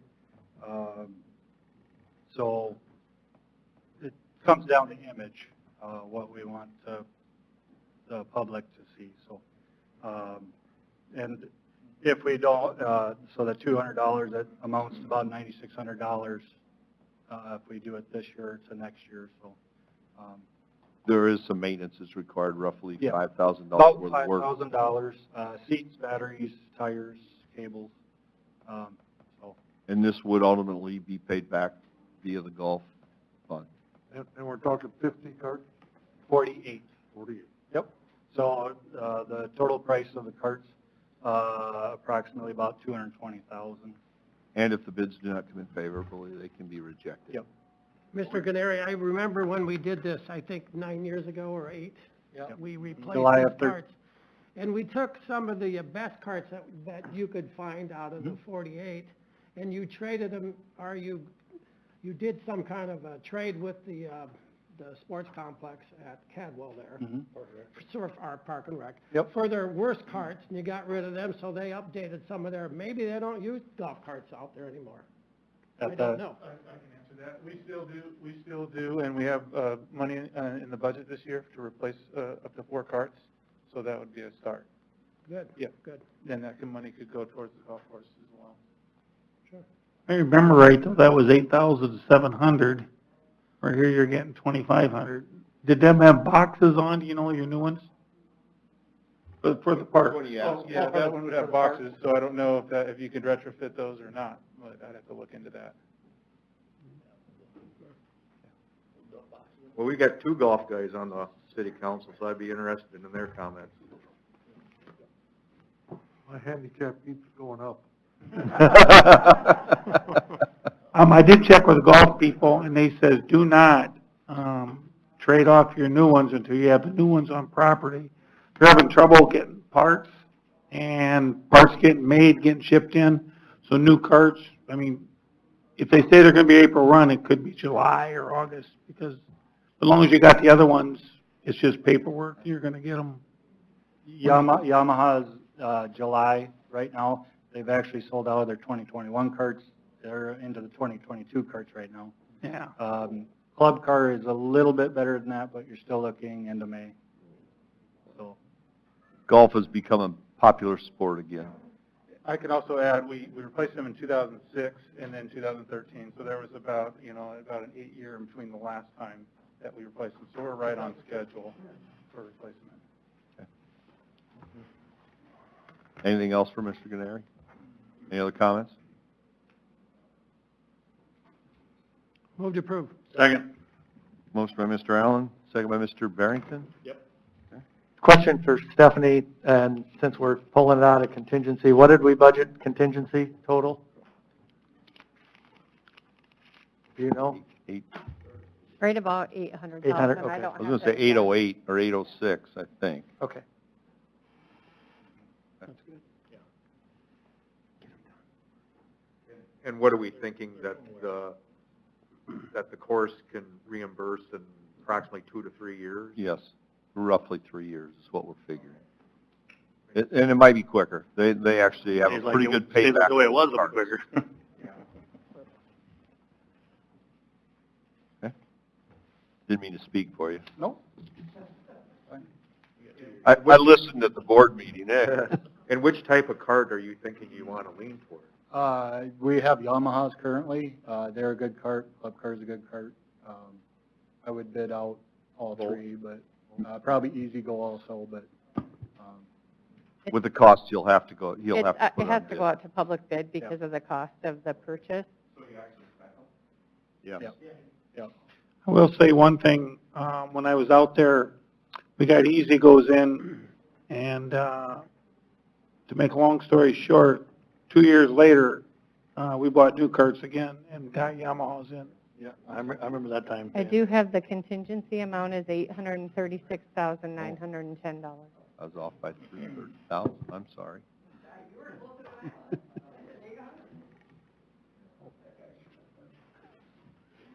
Oh, okay. Hey, I lost my screen again. Okay, anything else on the carts? Anybody in the audience wish to address this issue? All those in favor of the motion signify by saying aye. Aye. Opposed, nay. Motion carried. Action to approve 15-minute parking on north side of East 4th by the courthouse. I believe this is an area that the courthouse took the parking out of. Now they want to put it back as 15 minutes. Correct, Mr. Croce?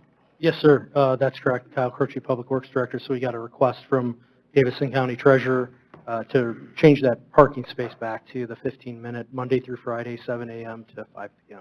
And it's about 4 spaces. It was 15-minute, and they changed it to this for the drop-off For the voting? voting, that's Okay. right, sir. Remember, we changed the direction of flow as well. Mr. Bentini, do you want to speak to this?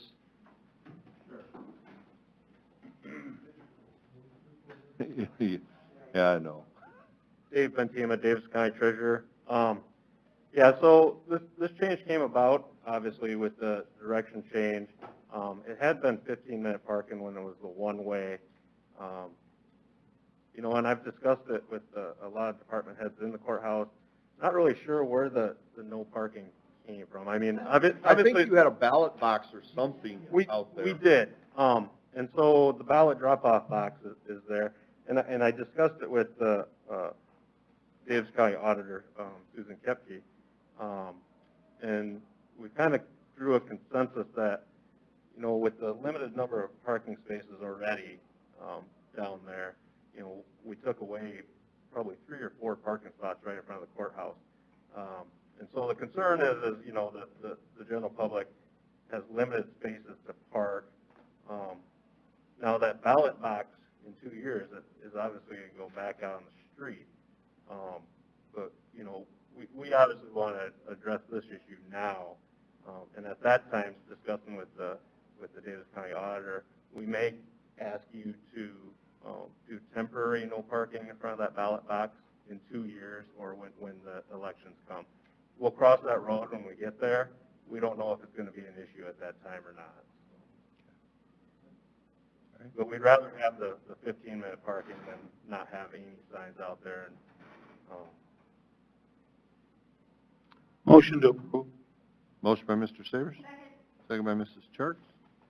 Further discussion? Anybody else? Quick Go ahead. question, are those parking stalls marked, or is it just open parking? Right now, it's just marked as no parking. Understand, but when So you... we'll go in there and we'll mark 4 spaces. Yes, sir. And we still have the 15-minute parking signs down in the basement. So. Okay, all right. We'll recycle those, thank you. Anybody else, anybody in the audience wish to address this? Anybody else on council have anything? All those in favor of the motion signify by saying aye. Aye. Opposed, nay. Motion carried. Action to approve agreement A 2021-03 for West Side Water Tower Improvements Project 2021-16. Mr. Croce. Mr. Mayor and Council, Kyle Croce, Public Works Director, again for this agenda item. And so this is for approval with an agreement with SBN to design the water tower repainting, but really what we need, a lot of that work to be done is the valve, the pit replacement, the valve pit replaced. Those valves are over 40, 50 years old, and a lot of them are not in good working condition. So the idea is schedule the overcoat and the valve pit for this year, and have SBN do the design and the bidding. Are we at the point yet where we'll know what color it's going to be? What color do you want? We haven't established that. I'm sure there'll be some input. Great. Move to approve. Second. Motion by Mr. Rice, second by Mr. Allen? Yes. Okay, thank you. Further discussion? Anybody in the audience wish to address it? All those in favor of the motion signify by saying aye. Aye. Opposed, nay. Motion carried. Hearing on proposed resolution of necessity for Anthony Avenue. Mr. Schrader. Mr. Mayor, Council, Joe Schrader, City Engineer. We will start the special assessment hearing for Anthony Avenue, Livesay Lane, and Jamaica Drive. The proposed assessment is split into 3 different segments: asphalt paving a 22-foot wide rural section roadway with gravel shoulder, storm sewer improvements, and sanitary sewer improvements. The property owners can discuss with you which projects they like and which they do not. And then council will also discuss and make a decision on which they would like to approve. If the property owners are against the resolution, they can petition against the resolution after the hearing. Costs associated with the attached estimates include construction of new base course, asphalt surfacing, sanitary sewer improvements, storm sewer improvements, and related appurtenances, accessories, engineering fees, and miscellaneous expenses. The projects which are approved are planned to be built this year with the assessment in 22. At that time, the cost may be paid with no interest. If not, they will be added to their property taxes for a period of not more than 10 years at 8% interest. A little project background is this is a planned development district in that area. So right in the planned development district plan, it identifies that once 50% of the development is reached, the road will be paved by assessment process. and that district was started in 2003. And we are over the 50% threshold. Storm sewer improvements, they have issues with water standing in their ditches, and we've received complaints. So we've offered this alternative to allow them to better drain their area, to give their water a place to drain to. Sanitary sewer, they currently have septic tanks, so we wanted to provide a cost to show what it would take to provide them gravity sewer to their properties. So with that, I'll open it up to comments from the people who live in the development, and then after that. Can I have a question and on the map and the sanitary sewer and the storm sewer outline? What's the black line that goes north and south and then comes down to the settling basin? So the black is the future LifeSave project that's planned for design and construction yet this year. So this would be in conjunction with those improvements. And is that stormwater? Yep. So there's stormwater, sanitary sewer, and then about a block of water for a loop line. Oh, okay. Joe, if I understood you correctly, this is automatically came up to the city because the plan development language stated that once it's 50% occupied or sold, then it ought to. So we didn't bring it, nobody else brought it, it was in the document? It was correct, and it was brought to our attention that they have reached 50%, so then we brought it forward. And we had conversations with residents earlier this summer. We had a presentation with the property owners, and we've had very good communication with them, and I'm sure you're going to get good feedback from them. I believe that was one of the things the Planning and Zoning Commission said, is once they got X number, which is I think 50%, that it would come into the city to be paved and improved. So that's what triggered it. I only know that because I haven't been on the Planning and Zoning Commission. Joe, do you have a cost per foot or? Yep, we do, and that is included in the resolution. Yeah, you'll get the cost in the next part. Yep. They get to speak first, I guess. I believe the asphalt varies per linear feet of lot footage. Storm sewer is roughly 9,000 per property owner, and sanitary sewer is roughly 10,400 per property owner.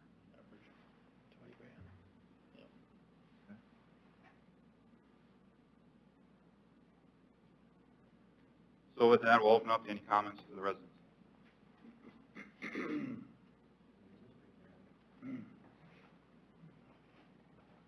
Mr. Mayor, Council, thank you for having us and letting us voice our opinions tonight.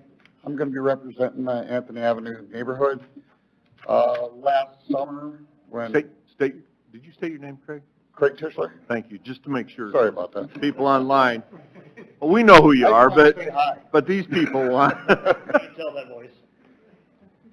Joe and Terry have been very helpful in this project. We had meetings last summer with them. I was kind of the go-to guy between the neighbors. I went around and talked to all the neighbors, distributed information, so everybody's pretty well aware of the fact.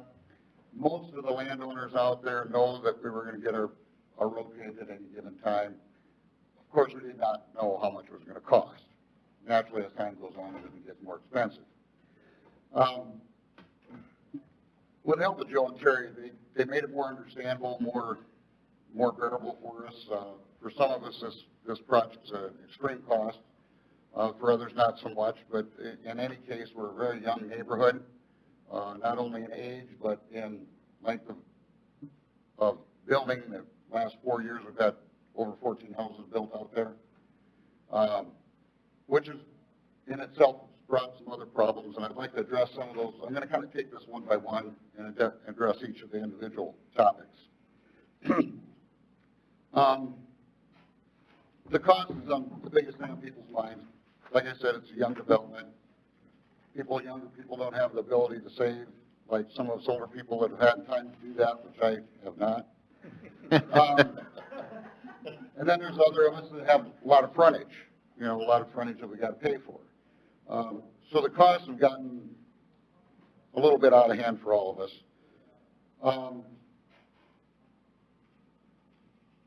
After last summer, we had naturally some conversations and why is this costing us this much? Why wasn't this done? Who's going to pay for this? Who's going to pay for that? Well, again, with the help of Joe and Terry, I was able to get some answers and go back to the neighborhood and explain that, you know, the city's not here to make money. They're here to provide us a service. So that's kind of where we ended up at the end of last year. And then our letters came this year, and then we brought it up again. And people have had time to discuss it, and new stuff was coming and so on and so forth. The drainage plan out there is, for lack of a better terminology, inadequate. It doesn't work. It's flat as a pancake. It doesn't go anywhere. I've talked to Joe and Terry. They can't make it move no matter what they do, so on and so forth. Now, with that being said, are we going to have this much rain again in 30 years? Maybe. Maybe not. We don't know. Our biggest problem is there was a plan development, and the drainage plan was approved, of course, by the city, and it don't drain anywhere. It all goes different directions. So we would like to have the drain system, but it's become, along with the road, which we all want, has become something that's become a bit more unaffordable than we'd like. Can we see the next page up again where we had the black lines that we had before? Thank you. Those 3 lines going down the lane there, you see those 4 in the corner? If those were drains, I think the landowners could, between getting rid of the utility bumps and the ditches and stuff, could make stuff go to the corners without spending $10,000 a piece to do it. That's kind of our thought process. Whether it gets that way or not, we don't know. That's not anything that's our choice. From what I understand, it's the planning and development and engineering's choice. The part with the sanitary sewer system, we're 4 years old. Sanitary sewer systems typically last in a drain field somewhere between 20 and 30 years. We've all spent $10,000 to $15,000 a piece putting those in the last 4 years. So our thought process is we don't need it, number one. If it was offered to us, you can have this or have this, we would probably take the city sewer. But at that point in time, there was nothing mentioned about it, so we didn't have that option. So we've already invested our money in our sewer system. Back to the drains a little bit. Like I said, that development was developed 25 years ago. I know that's water under the bridge. There's nothing we can do about it by now. It is what it is. The biggest problem we had, it just didn't go anywhere. It just sat there and turned green. And there was some of us that dug our ditches out, some of us that filled our ditches in, some of them, you know, did something to make it go away, and it was kind of crazy.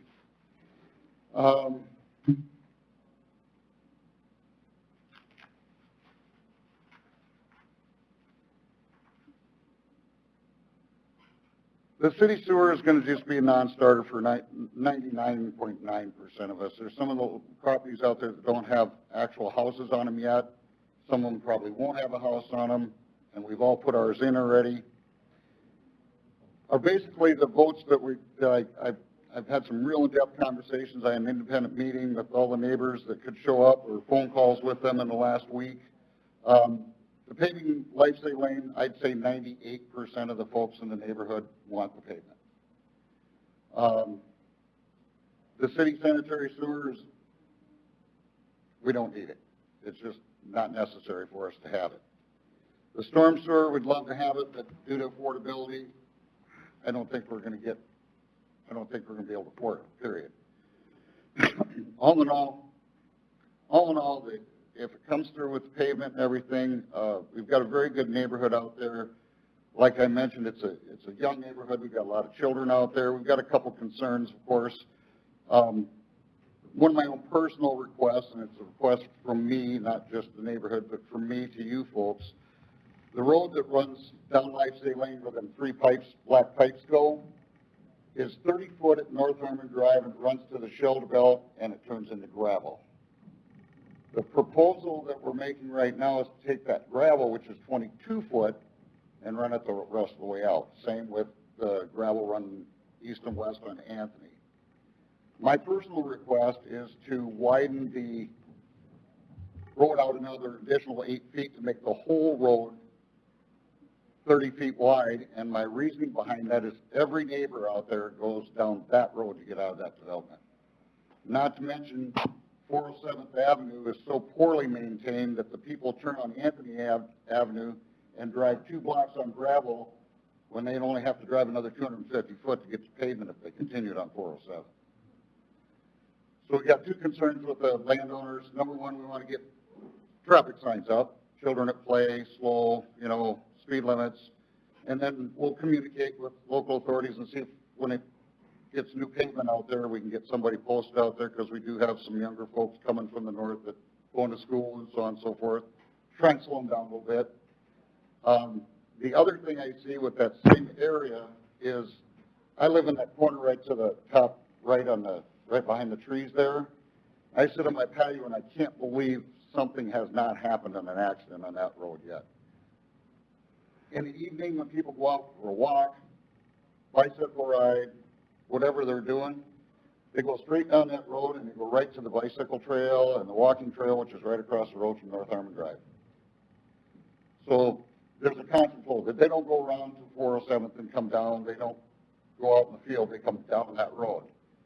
Between the traffic at 407th, the traffic on Anthony Avenue, and the foot traffic, I feel it's something that's needed. It's an additional 8 foot. I'll give up 4 foot of my driveway for the neighborhood safety, but a cost to me would be $8,000, and it's not worth that to me.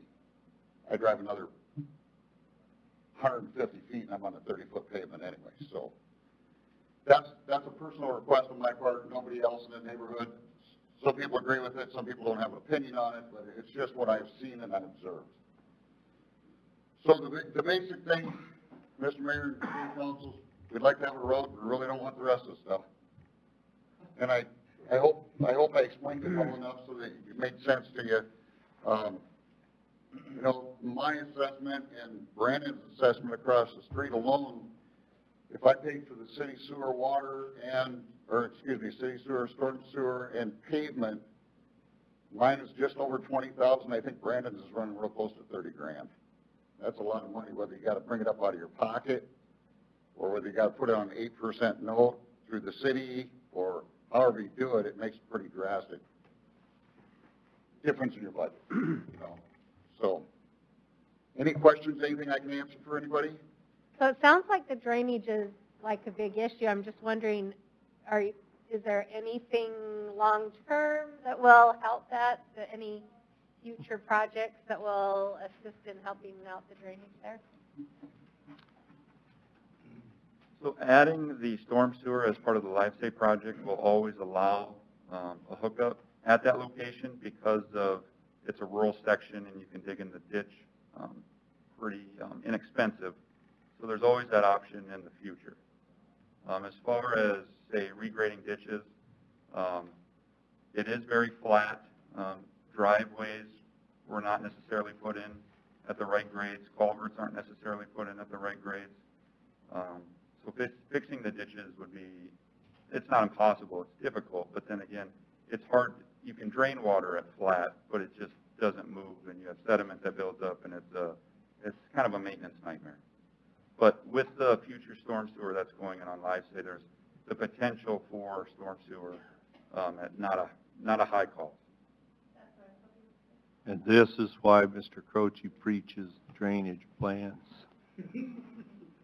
And the other thing I'll point out that Mr. Croce is proposing in developments going forward is that the developers set the elevation of the floors for the buildings he intends to have put up there, so that people will understand and they'll be able to better determine their drainage. Am I saying that correctly, Mr. Croce? Yes, sir. And just tagging on to that, developments don't happen very quickly, so you may have empty lots. They may be empty for years. So setting those elevations from the engineer and from the developer will try and eliminate the difference in elevation between homes where we have somebody maybe draining onto another property. So that was the reason for that. Now, just so I understand this, how many open lots are there out there, roughly? Wrong guy? I believe between double lots and open lots, there's 8 to 6 from the original plan. So if somebody comes in and wants a new lot, pretty good chance they're gonna want sewer, right? So I mean, at this time, they would have septic, and the lots are sized correctly for septic. Because the original development was planned to have septic tanks, and it was designed that way. Right, that's why the lots were that size and they were septic, because there is, or was, no sewer out there. Right, so from the state, state requirements, they're okay to have septic tanks. It's something that we as the city have to do a little bit better when we're coordinating with a development. It's not ideal to have septic tanks in the city, and it's not necessarily the first builder or first homeowner. It's usually the second one that says, well, I'm in the city, how come I don't have, city services, city sanitary services? so if someone, if it stays septic tanks, and if someone buys a lot and wants city water and sewer, is that impossible? They are on city water right now, Okay, so that is available. The city sewer would be, we would have to follow the same assessment process. It would be a long run for one in particular home. So again, it goes back to working with the developer and having a planned development that offers those services and coordinates that with the construction. Kyle, who takes care of the snow removal and everything out there? We do. City The city does, yes. Kyle? Do a great job. Hopefully, they'll be able to use a regular truck instead of a road grader to do that, because they've got more trucks than they got road graders. Right, and that's the idea, obviously, with the asphalt pavement, we can use the trucks. Gravel's more difficult. Kyle? If you were to do what the residents prefer, which is just a blacktop, forget sewer, and then 5 years from now, they said, we should have done it the other way, now you have to tear up the road? That would be correct. I mean, we could work at maybe putting the sanitary in the right-of-way that's not underneath the pavement. It may be a different cost. Obviously, it would be a different cost 5 years from now than today. A storm would still be difficult to coordinate. They would So also I think be it would coming here for a hearing 5 years ago, in 5 years if they decided they wanted. They would, as sanitary. a development, they would have to come back to the Well, city. and also, we are under the standing that this is not something we say, oh shit, we made the wrong idea and come back next year and do this. Yeah, yeah. I've explained that to all the residents. This is No, we a get it. done thing. We can't go tearing up $270,000 of asphalt to put, Right. because we made a mistake. You know? And so if you look at the life of the pavement, being 20 years, if we could maintain with chip seal and overlay, that's about the time of the septic tank life, so 20 years looks like it's a revisit. Probably won't be there. Kyle, I got one more other question for you. That area here, I've had a number of homeowners ask for streetlights. If they put the asphalt in, can they get streetlights out there? We can work on getting the streetlights. They just need to call. We do so many for 300 feet, I think it is.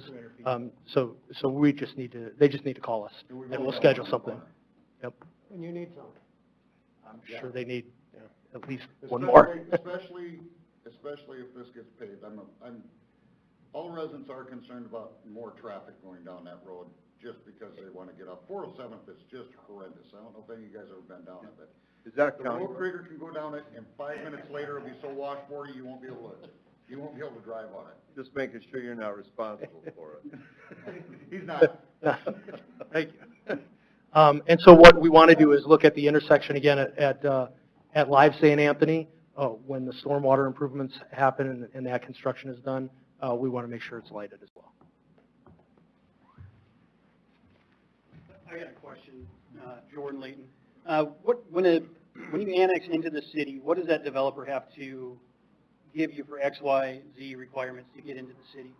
Does it have to have a drainage plan and everything to get into the city, or is it just yes or no? Get into the city? Yep. Well, generally, go ahead, Mr. Croce. Generally, he's going to make an application for an area that he wants to develop, and he's going to bring it to planning and zoning. Planning and zoning is going to require him to have a master plan and a drainage plan. Now, this one was done a long time ago, so Yep. I cannot speak, I remember it coming before the planning and zoning when I was on the planning and zoning commission, and I remember him wanting septic system, and there was no sewer out there, so that was approved, given he had the proper lot sizes, which I think is an acre and a half, something like that, minimum. So that's kind of what you need, and then if we're going to give you city water, sewer services, we typically want you to annex into the city. Yep, so this part was already in the city. So has that happened before anywhere in the city where a development was planned and it ended up being a poorly planned development, where then you asked each owner to 100% pay for them costs to fix that plan? So as I understand, this was a poorly planned drainage plan in this development here on Anthony. And now you're going back and asking every homeowner to pay 100% of the cost to drain that water? Generally, when we do city services, you get assessed them regardless. So if you were to do an original, Mr. Macheski, I think who had this, isn't it? Mr. Macheski opted to do a gravel road. He was told when he had so many lots sold or developed, he would have to come talk, the city would bring it, paved roads and other services. Okay, that includes the other services on Yes, when the city does that, they get assessed to the property owner regardless. Okay, no, I just wanted to clarify that. So then when you go north of Anthony, 1 acre or 1 block, whatever it is, to where them trees are, if you want to bring up your other map or your other picture, which is now into the city, which was annexed into the city maybe a year ago, to the north of Anthony. So what did he have to give you to make that annexed into the city? Does he have a water plan and a drainage plan for that portion of the city? Or in 5 years when them lots start being sold, are them going to be option of septic, option of city water, city sewer, and where's that water plan going to go? Do we know any of that yet? It looks like the water's going to come right down LiveSafe. I don't remember the exact year when that plan development was approved, but I believe in the plan development it lists that before a building permit can be issued, minimum a gravel road, water service, and some type of sanitary sewer must be provided for that lot before the building permit is issued. And I do believe that development is also waiting approval on a drainage plan. I don't remember that part. He didn't need to have any of them approvals before being, so it's officially into the city, but he didn't need to have any of them plans done yet. I don't know if He's it's still waiting on officially the in the drainage plan city, to is get it? approval. It is? But it already went in the city without that plan? We're going to have the same problem north here as we do on Anthony. Before he develops it, I think I left the planning and zoning before that part came in, so because I don't remember that part. Is there any requirement after a person purchases a lot up there when a road has to be put in by that developer? Before he starts building, he will have to have a road, and he'll have to have water, and he'll have to have. So the guy that built his shed on north of them trees, the developer didn't have to have a road there? That was built prior to it being brought into the city. So that was okay in the county, didn't have to have them? Correct, that's correct. So if none of these, if this water drainage plan doesn't go in here, what do you plan on doing, or is the water just going to stay static? Because right now, all this water ends up in the front of 900 and North Harmon Drive in pools and sits there and made a slough. So if this drainage plan on Anthony doesn't go in, what's that? Where's this water So at? I live on the corner of North Harmon and Livesay. So all that water eventually comes down on the west side of Livesay and stops right in front there and sits in front of my yard. So It's not only a drainage problem for Anthony Avenue, it's west side. There you go. Right now, there's only one way for that water to get out there, and that's to his front yard. Lake's pretty close. So, yeah, that's what everybody says, well, lake's right there, how can you? Don't dump it in the lake. So we already have septic going, it's kind of a moot point there. So with the upcoming LiveSafe project, we're obviously going to look at tying areas of storm sewer into our new storm sewer that's going to help the area. So all those will be looked at once we get a design contract and a consultant on board to look at that area. Is that area For the city Machewski's project. again? What's Is that Mr. Machewski's, that land that's? Machewski is north of Michael. Okay. And before, and it's all of this is spelled out in the plan development. He hasn't platted it or anything yet? No. Okay. So before he plats lots, he will have to go through all that drainage and everything? On the north side up there. Yes, north of the trees. So even though I own that shed and an extra lot there, I can't get a building permit on any of that anymore now since it went into the city. So I continue to pay city taxes on that with 0 city amenities. Are you no in water. the city or are you still in the county? I with live on your North shed? Harmon, I have the shed and the 1 acre up there that is now in the city. The That box yep, is yours? Yep, that was annexed into the city without a drainage plan. I could have built something there, it was in the county. Now that it's in the city, I apparently got kicked out of building anything, so that property there is dead to me. Because it seems like we keep going and letting things happen without any plans.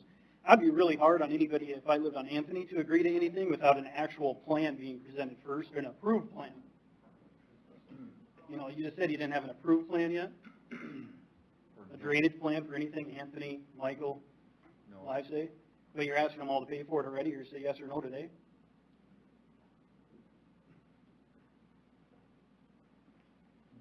I believe we're talking about two things here. Michael is separate. Their plans need to come through to the city. Nothing has been approved yet for Michael. And the Michaels is north of the trees. Correct. Yeah, but all that water's got to come south. Eventually, Michael's going to come to Anthony and come to North Harmon, right? So all of that needs to be approved prior to the building permit coming through and parceling off and those items. Right. Right now, I'm assuming whoever owns that, Mr. Machewski, is working on a plan to plat that and get a road in and...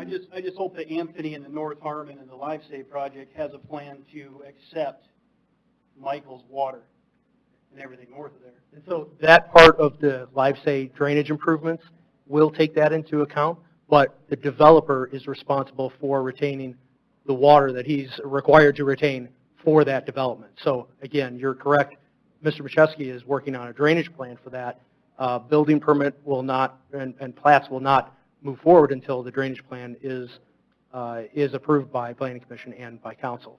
That lot up there, my understanding is it was in the county. Now it's in the city. People plat things in the county. They have to be annexed in the city, but there's an agreement. They have to agree to annex in the city. So there's a situation up there that came before us. Not sure we can fix that right now. But again, it would be part of the plan development for Michael for any improvements in that development. I'm assuming you built your building before Mr. Machewski... I bought that building in lot. It was already built there. Oh, okay, all right. So is there any... Before he started deciding he was going to do... Yes. Okay, all right. Is there any timeline then that he has to submit a water drainage and anything? So I may be without a building permit forever, if there's no timeline for him to submit one? If you don't submit a drainage plan, you won't get nothing. So I'm going to get a real... Interesting. There is one other option. That section of street could be assessed to the property owners, in which in turn then you would have a street. It would still be up to Mr. Machewski to bring the water to him, but then that would allow that lot to be buildable. Have you talked to Mr. Machewski about any of your concerns or desires out there? Yeah, as far as he has no plan.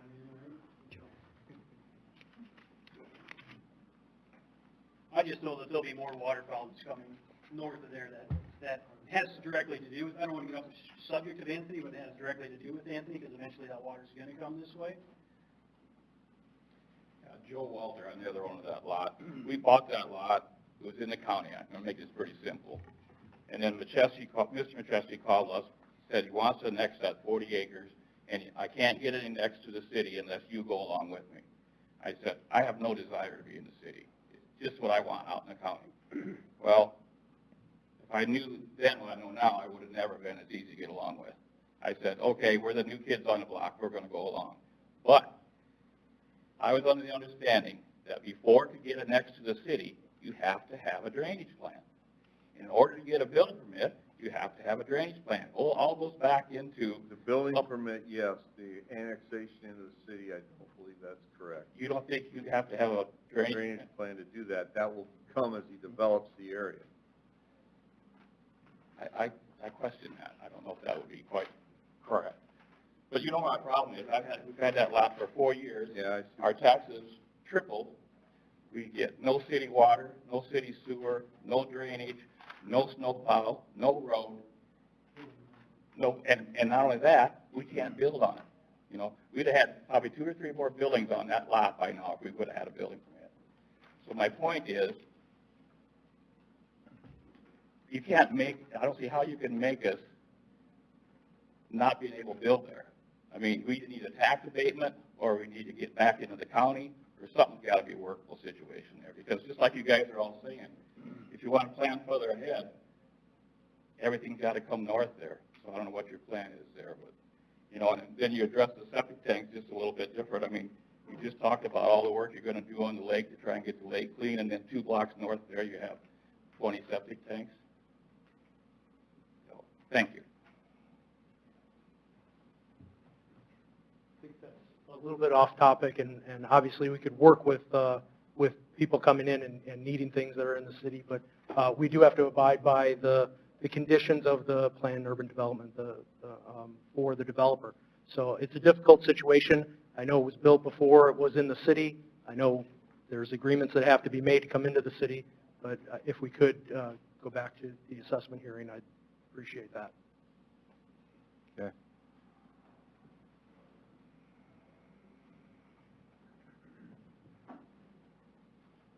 Is there anyone else from the area that would like to speak? I just got one thing I want to say. Come up. Oh, sorry. Scott Guppert, I live at 2525. I'm not 100% positive, but I don't think my lot is exactly 1 acre. And if it has to be 1 acre for a septic tank, how did stuff like that start? I don't think it is. The requirement for a septic tank is slightly under 1 acre. We just round up to 1 acre. That's all I was asking on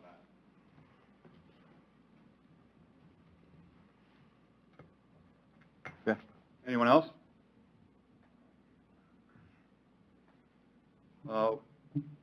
Thank you. Thank you. No other comments? We can move on to the resolution. Okay.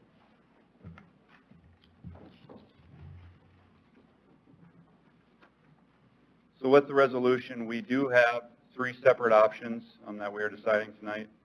2020-01 is for the street assessment, paving, gravel, et cetera.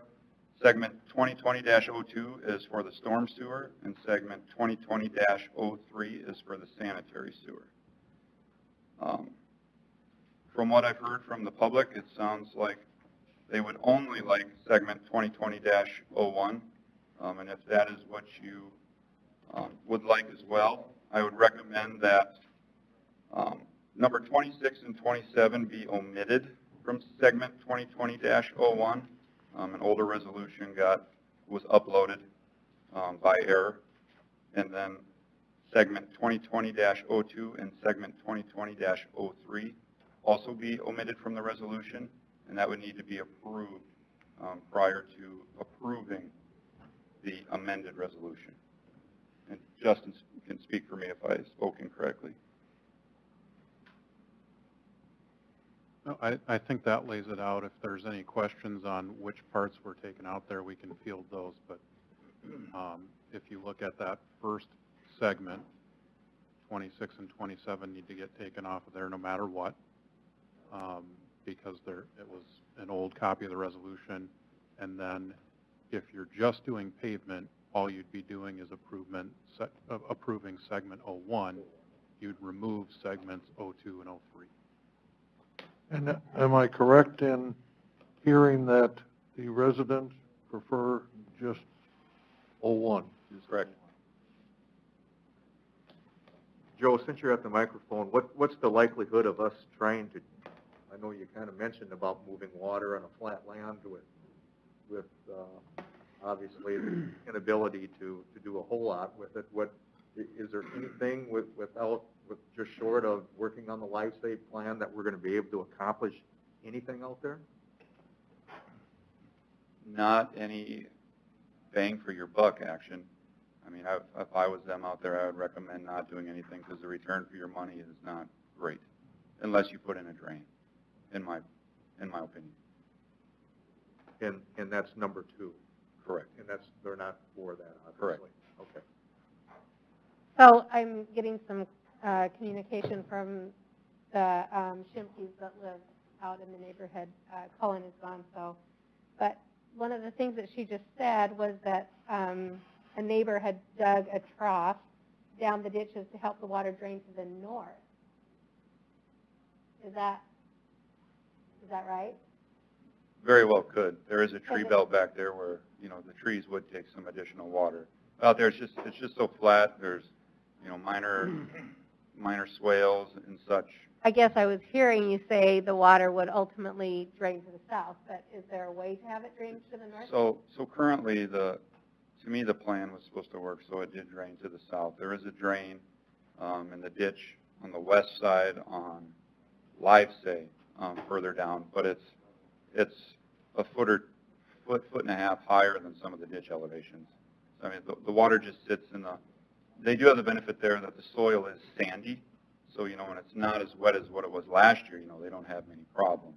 But when you have so much water, then the soils just get saturated and it's hard for it to get away. Give me the timing again on the Life Save project. That's planned for this year. Oh. And then after those projects, we move forward with Anthony. And that will do the stormwater retention basin too, correct? Correct.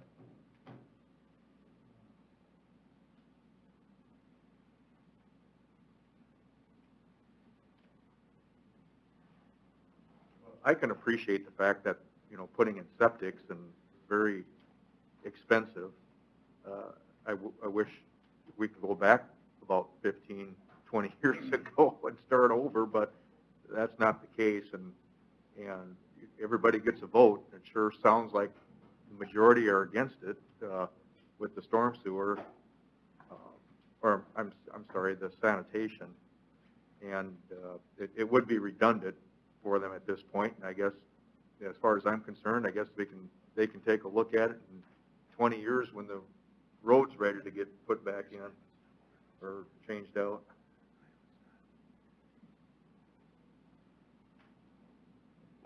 Got a motion? Yeah, I'll make that motion. Okay, so, And then, Mr. Smith, hopefully somebody's got all the amendments on there, because I didn't write them down. so you're making a motion to remove 2 and 3 Correct, and approve 1 Yes. Without 26 and 27. without 26 and 20. Yeah. Let me finish. All right? That's what I got written down. Okay, and we have a second by Mr. Savers. Okay, further discussion? Just one clarification. Go ahead. I don't think there's anybody in the room that doesn't want sanitary sewer or doesn't want storm sewer. Mhm. I just want to be, they would much want it, but it's just cost prohibitive this time. Yes. we understand. And then it sure looks like it would be, well, not in your best interest not to have, why would you want to tear up a road and put sewer in later? But you're going to hold Mr. Macheski to having sanitary sewer in his new development. And that has to come north, correct? No. Okay. We can't require Mr. Macheski to have sanitary sewer because of the plan development, the way it's written. But he will not be able to issue building permits unless he has it in there? Storm sewer. Storm sewer, right? Sanitary sewer, he could make the lots big enough to have a, If he has a storm sewer, no building permits. That's correct. When my conversation with Mr. Macheski, we were originally going to do the asphalt road with this project on our property, but on our conversations with him, he wouldn't even put in the gravel road. So we're kind of stuck. You mean to the north of you? To the north, but he wouldn't even put in when Joe told me, he said, I can guarantee your road if you put in, I said, well, I'm not going to pay for his half of the road also, you know. So, there it is. Okay. Anybody else wish to address this? Hey, Joe and Kyle, is there an option to work with, I think Craig mentioned it about making that pavement area 30 feet wide. Right now it's designed at 22. Is that even doable with the ditches that are there? I mean, I go out and survey, but what options we got to try to make that work, or is that just not an option at all? It would be doable. It would be an option. If they're willing to give up some additional property of theirs for. And so for our typical rural section is the 22 feet of pavement. That would be up to the council if they wanted to, I guess, pay for the cost of the additional asphalt. That would be up to the council, but we do have a rural section, and that's 22 feet of pavement. We would also want to go back at some time in the near future and provide sidewalks and do a sidewalk assessment for the neighborhood. And again, if they didn't want that, they would come again before you. But that's a council decision if you choose to pay for that.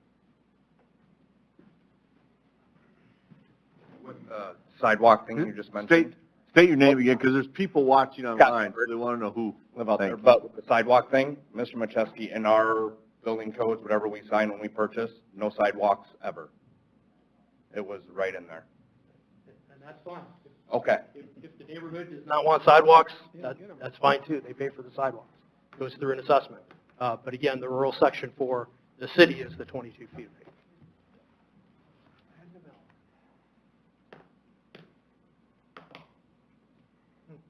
Basically, what I'm asking for is about the distance from the top of Sandy Beach, where you're putting your settling pond, to the end of Sandy Beach, where you got a bike trail. That's about the distance of pavement I'm asking for. All I want to do is I want to make it a little wider so people have someplace to walk. And I don't feel obligated to pay for it myself, but I just feel it's a good safety because they are drawing to our city services, our walking trail or bike trails, you know, they're going there, so it's just a pathway to get there is all it is. Kyle, do you know if the bike path committee has ever discussed that? Yeah, to my knowledge about, specifically for which section? Are you on the corner, across the street? No, I'm up on the corner, right on the corner, like say in Anthony? Anthony, yep, on the southeast corner. Right there. Right there, okay. Is that a custom building? Yeah, they're on North Road. I don't know of anything on there. I don't know of any plans through the bike trail committee on Anthony Ave or any. No, any everybody's going south. It's the only way out of that place.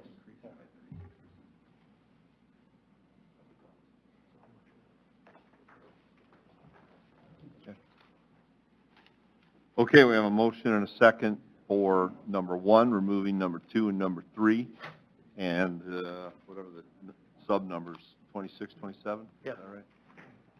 Okay. Further discussion? Okay, all those in favor of the motion signify by saying aye. Aye. Opposed, nay. Motion carried. Action to approve resolution R 2021-04, plat lot 8-I, Block 7, Westwood First Edition, a subdivision southwest quarter, section 16, Township 103 North, Range 60 West, 5th Prime Meridian, Davis County, South Dakota.